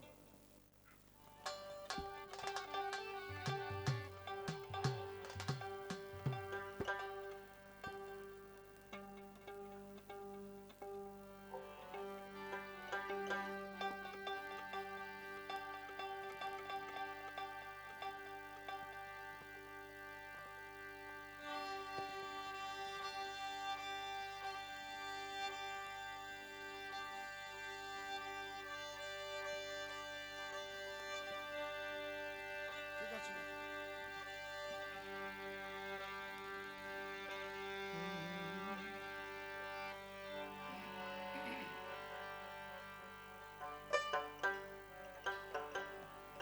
অমন ময়না রে, দিন বয়ে যায় হরি কথা। ও মন ময়না রে, দিন বয়ে হরি কথা বল। ও মন ময়না রে, দিন বয়ে হরি কথা বল। ভুলের মাসুল গুনতে হবে, ও তোর ভুলের মাসুল গুনতে হবে। সেদিনে দেহ হবে দুর্বল। দিন বয়ে হরি কথা বল। ও মন ময়না রে, দিন বয়ে হরি কথা বল।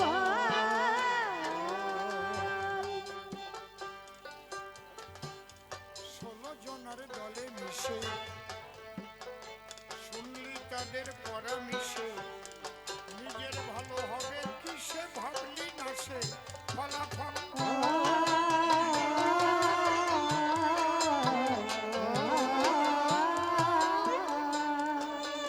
ময়না এখনো তোর সময় আছে, ময়না এখনো তোর সময় আছে। তুই দিন বুঝিয়া পথে চল। দিন বয়ে হরি কথা বল। ও মন ময়না রে, দিন বয়ে হরি কথা বল। ভব নদীর পাট ঘাটাতে তুই দিবি সেই মাঝির হাতে। এ দেশের ধন সেই দেশেতে সকলই হবে অচল।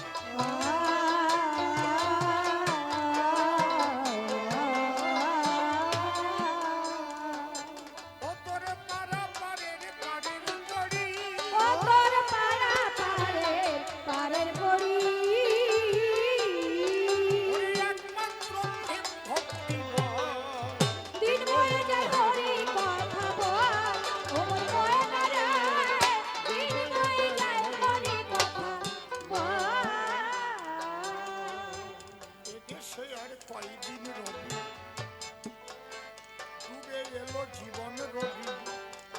অমৃত ভাবিয়া খাবি কতদিন আর হলাহল।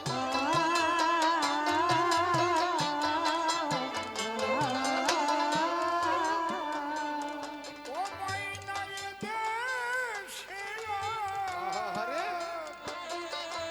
কয়দিন রবি, ডুবে এলো জীবন রবি। অমৃত ভাবিয়া খাবি কতদিন আর হলাহল।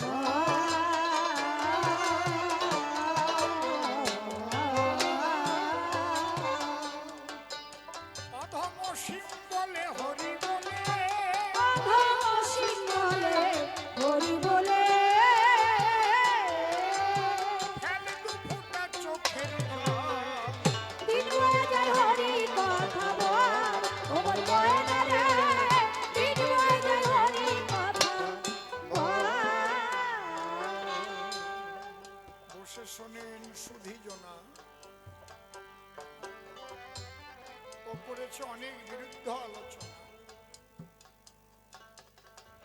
এক করেছি আরো ভাগ করেছি, আর পাদাপাদির গল্প করেছি। অন্তরে করি ধারণা অত নিম্নমানের গল্প আমি বলতে যাব না। কি করে যে কয় আন্ডারে নাকি পাদ বাজিয়ে যায়, আমার এটা বলা সম্ভব নয়। পারি না তা না, কিন্তু এই মুখে ওইসব গল্প শোভা পায় না।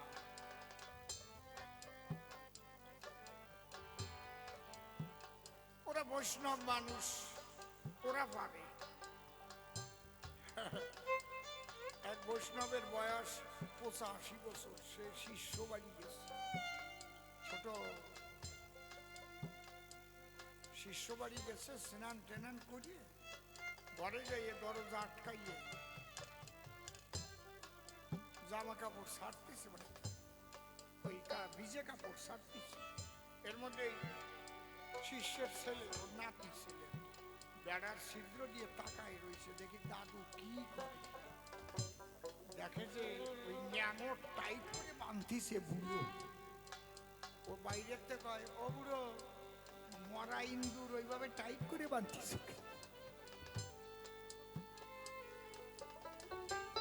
ওরা সব তা পারে। তবে আমি একদম পরিষ্কার করি আলোচনা, যারা প্রকৃত বৈষ্ণব, যারা প্রকৃত মতুয়া, যারা প্রকৃত কালী ভক্ত, যারা প্রকৃত রাম ভক্ত, তাদের মধ্যে পার্থক্য থাকে। আর যারা শুধু সেজে গুজে সাধু হয়, পার্থক্য তাদের বেলায়। তাহলে প্রকৃত হতে গেলে সাধন ভজন না করলে তো নয়। বাবা, তুমি অনেক রকমের কথা বলে গেছো এই সভাতলে, হরে কৃষ্ণ নামের ব্যাখ্যা দিয়ে গেলে, ওই ব্যাখ্যার বোধ থাকলি তার কোনোদিন প্রেম হয় না রে।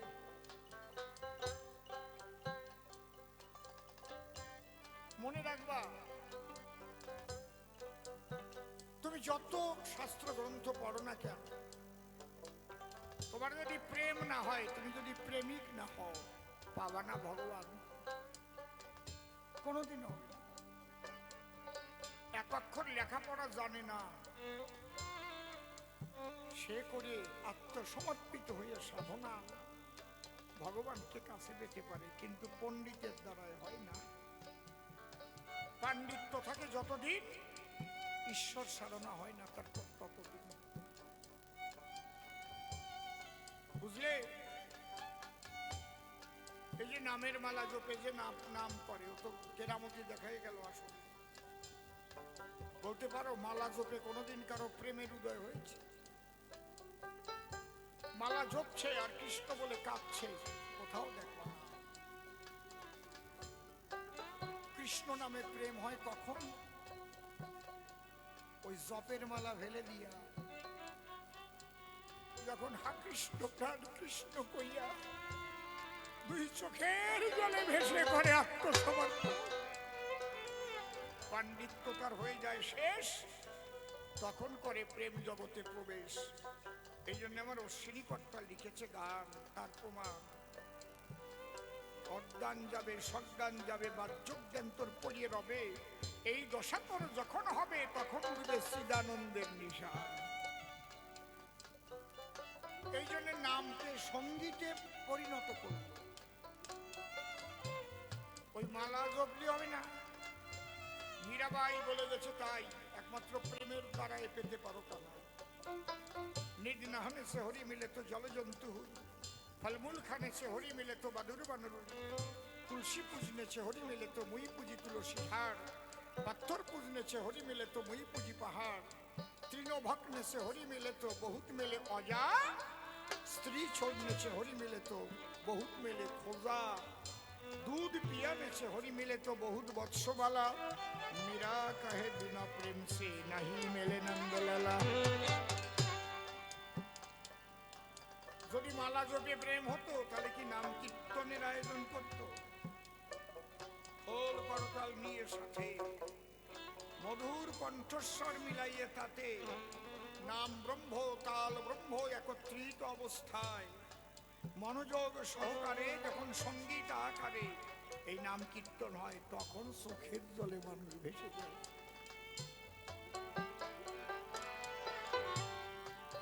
হরে হে কৃষ্ণ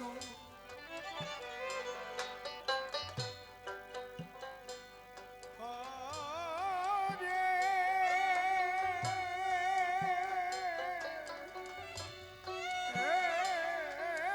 কৃষ্ণ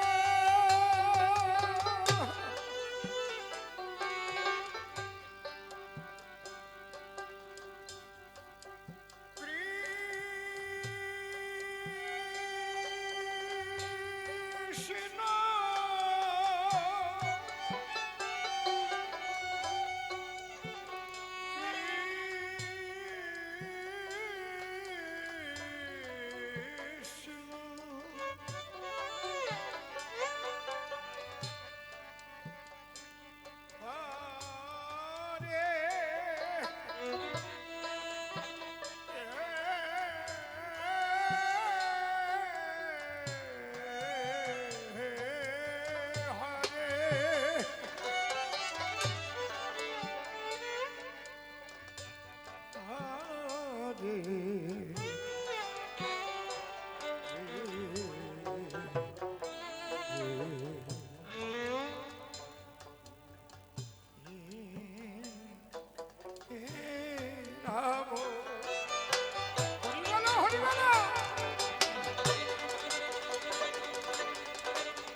আজ পর্যন্ত কোনোদিন চোখে পড়েছে যে মালা জপছে আর দুপুরটা চোখের জল পড়ছে?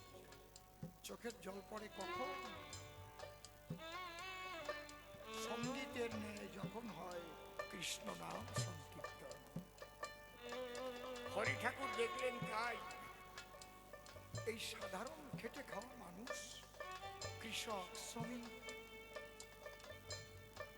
দলিত সম্প্রদায়ের মানুষের এই রাগরাগিনী জানা নাই। রাগরাগিনী সহকারে কৃষ্ণ নাম করলে পরে চোখের জল পড়ে ধরে, তাহলে ওদের এমন জিনিস দেব যাতে রাগরাগিনী লাগবে না, বেহালা লাগবে না, দোতারা লাগবে না, হারমোনিয়াম লাগবে না, শুধু এক নাম দেব, হরি বল হরি বল হরি বল হরি বল হরি বল হরি বল, জয় হরি বল জয় হরি বল,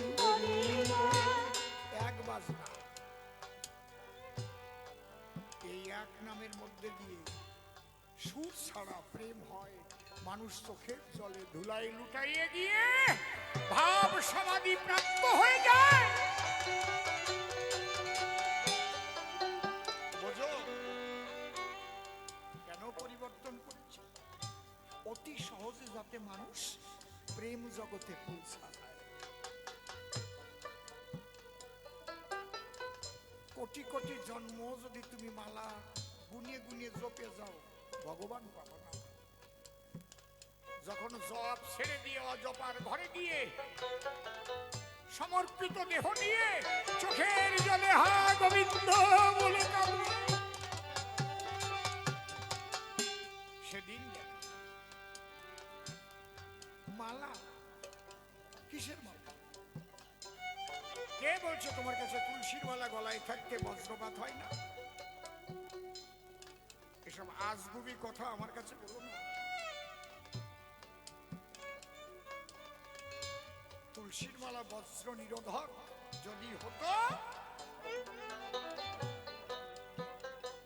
তাহলে সবার বাড়ির একেবারে ছাদের উপরে তুলসী গাছ লাগায় হতো, রাখতো না?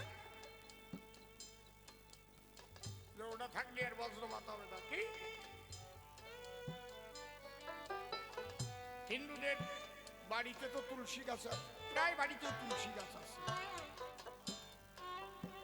সেই বাড়ি বজ্র পড়ে না? পড়ে না? কত গাছ মরে না? একেবারে তুলসী মালা থাকলে মোটে বলে বজ্রপাত হয় না, ওই বলে মানুষকে ভুলাতে যায় না। তবে কি নমস্তে তুলসী দেবী হরি ভক্তি প্রদায়িনী, গাছের গুণ অপরিসীম, প্রত্যেকটা গাছের গুণ আছে। তুলসীর পাতায় কাশি সারে একটু মধু সহযোগে ভরে ভরে যদি আহার করে, তুলসী গাছের ফুল ওতেও সারে, বুঝলে? তুলসীর শিকড়েও কাজ হয়। তুলসী গাছ রাত দিন অক্সিজেন দেয়। এইগুলো বলবো বজ্রপাত হয় না। ওনার এই গলায় মালা দিয়ে ফাঁকা মাঠে পাঠাই দিতে হবে ঝড়ের সময়।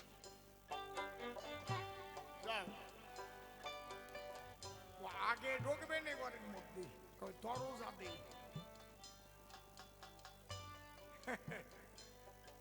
এইসব বলা ঠিক নয়, এগুলো অবৈজ্ঞানিক কথা বটে, তুমি বলে গেলে সভা তটে। আর দেখো, আচার মালা বলো, তুলসীর মালা বলো, রুদ্রাক্ষের মালা বলো, আমাদের সনাতন ধর্মের বিভিন্ন মত পথ। তাই রামকৃষ্ণ ঠাকুর বলেছেন, যত মত তত পথ।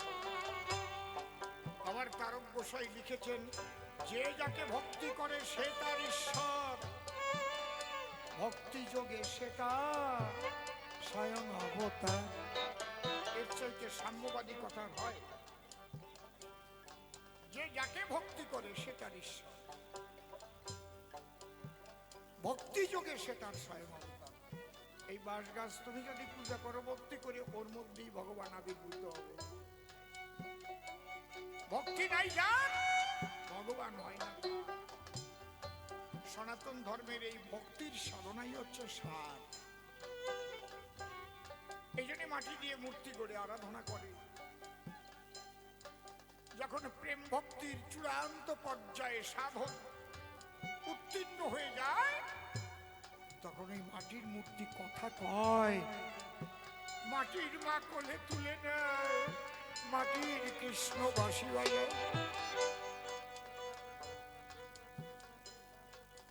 হরি ঠাকুর নিজে কৃষ্ণ মূর্তি দেখিয়েছে কালা মৃধা গ্রামের কমল দাস বৈরাগীকে।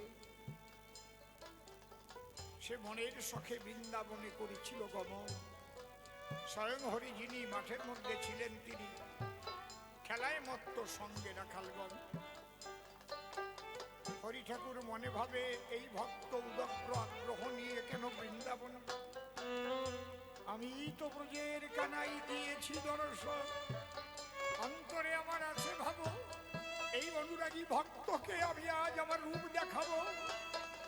নিজে ওই আলের পরে গিয়ে দাঁড়ানো, যখন দূর হতে দেখতে পায় একটা জ্যোতির্ময় পুরুষ যেন দাঁড়াইয়ে রয়। কাছে কাছে যখন গেল, হাসি দিয়ে বাঁশি দিয়ে কৃষ্ণ হয়ে দাঁড়াইয়েছিল। কমলদার বৈরাগী দিয়ে পলরাঙা পায়, আবার করজোড়ে দেখে তাই আর তো ব্রজের কৃষ্ণ নাই, চেয়ে দেখে সে শ্রীহরি যশমন্ত তনয়। এইমাত্র কৃষ্ণ ছিলে, তুমি আবার হরি হরি বলে, যে কৃষ্ণ সেই হরি শোনো দিয়ে মন। আমি তো বৃন্দাবনে ছিলাম, আমি তো নবদ্বীপে এলাম, আবার ওরা কান্দি এসে হরি নাম।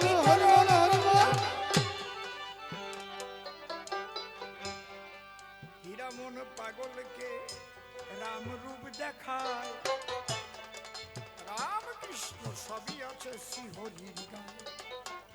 ভক্ত যারা দেখে তারা শোনেন নারী নরে, যুক্তি তর্কের দ্বারা পাওয়া যায় না তার। ভক্তির বাধ্য ভাবারাধ্য শোনো দিয়ে মন, ভক্তির কাছে ধরা পড়ে ব্রহ্ম সনাতন। সনাতন ধর্মের এই ভক্তির সাধনাটাই হচ্ছে শ্রেষ্ঠ সাধনা। যে গুরুর শিষ্য হয়, সেই গুরু যে পোশাক দেয়, যে মালা দেয়, সেটা পরে।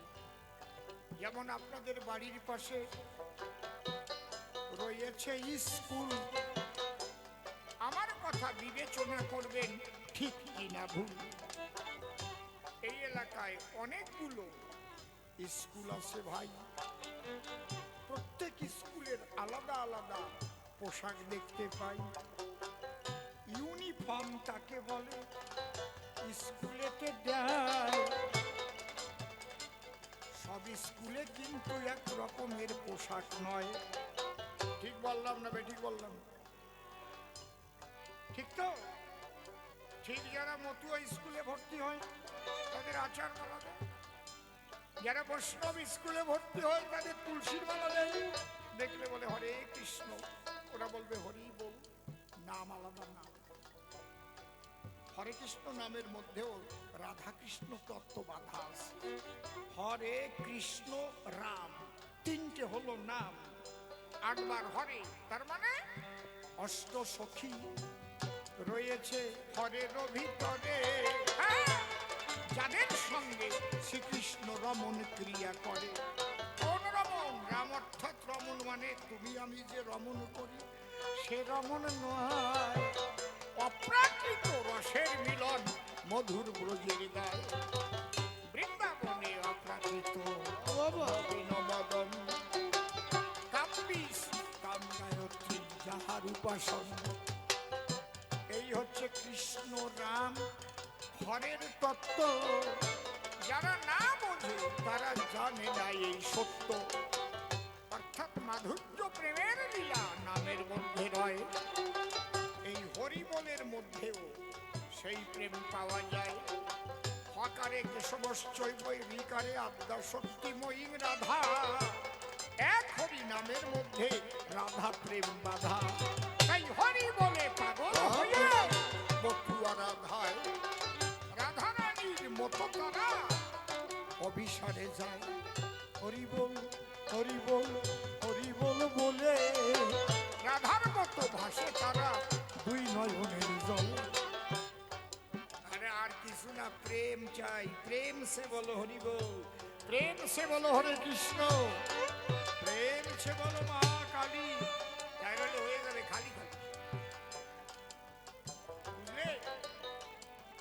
ওই পোশাক নিয়ে মালা নিয়ে গন্ডগোল করে যারা, কোনোদিন সাধু না তারা, ভক্ত হতে পারে না তারা। গন্ডগোল করতে করতে জন্মটা যায়। এই জন্য কি বলছো?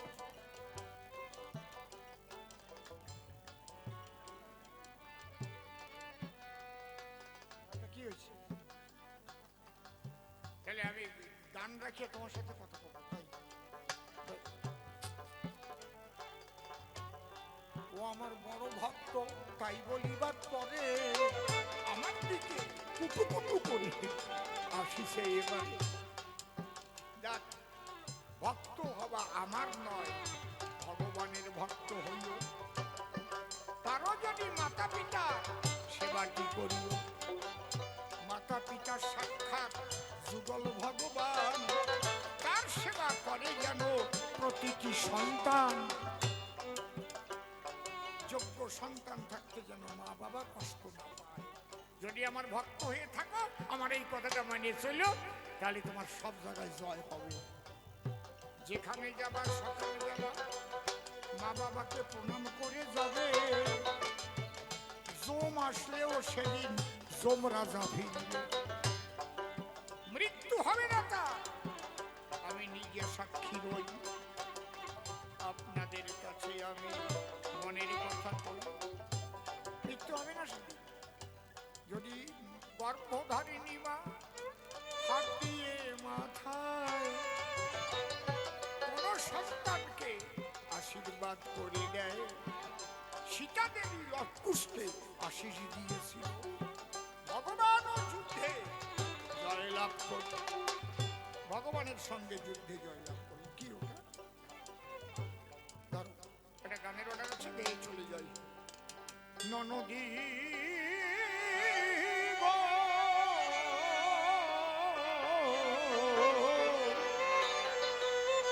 যা ফিরে যা, যা ফিরে যা ঘরে।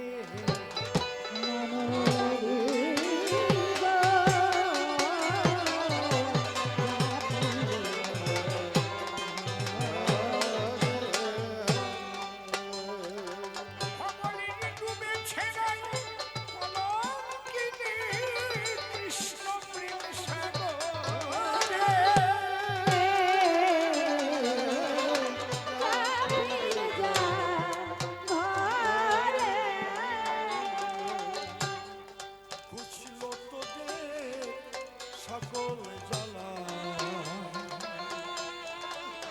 মুসল ফুলের কালি,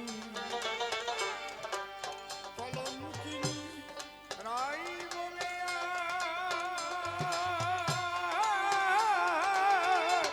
কেউ দিবে না গালি। ননদী ননদী ননদী ননদী, বোঝে আর হবে না কৃষ্ণ কালী গোপন বাসরে। যা ফিরে যা ঘরে। ঝুলন দোলার নৌকা বিলাস সবই হলো শেষ। প্রভাসে চলেছি আমি ননদী,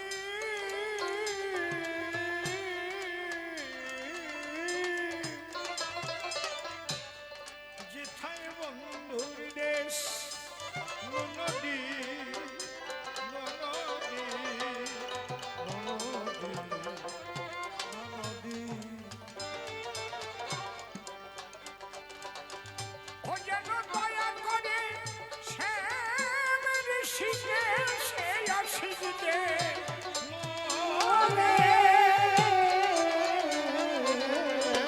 যা ফিরে যা ঘরে। ঈশ্বরকে পাবার জন্য ভক্ত দুইবার পাগল হয়। একবার তাকে পাবার জন্য অনুরাগের ঘরে গিয়ে ভালো খায় না, ভালো বিছানায় শয় না, ভালো পোশাক পরে না, শুধু তার ইষ্টদেবের চিন্তায় মনটা মগ্ন করে রাখে। মানুষ তাকে দেখে বোঝে না তার ভাব, তখন তারে পাগল বলবে।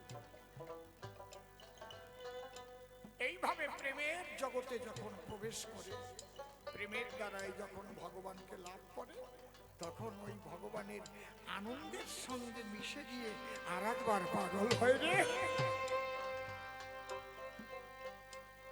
শ্রীমতী রাধারানী আয়ানের ঘরে ছিল, সেখান থেকে পাগলিনী রাধা মাঝে মাঝে বাঁশি শুনে কৃষ্ণের কাছে কলঙ্কের দিকে লক্ষ্য করেনি, কে তাকে মন্দ বলবে সে ধার ধারেনি। আজ ডাক এসে গেছে, প্রভাসে যেতে হবে, আজ বন্ধুর সঙ্গে মহামিলন হবে। আজ শেষ যাত্রা, ঝুলন দোলন নৌকা বিলাস নদী সবই হলো সে।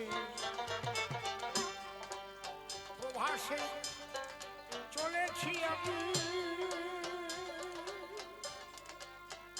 নদী গো, যেথায় বন্ধুর দেশ। নদী নদী নদী নদী, যেন দয়া করে শ্যাম ঋষিকেশ এই আশিসকে মনে।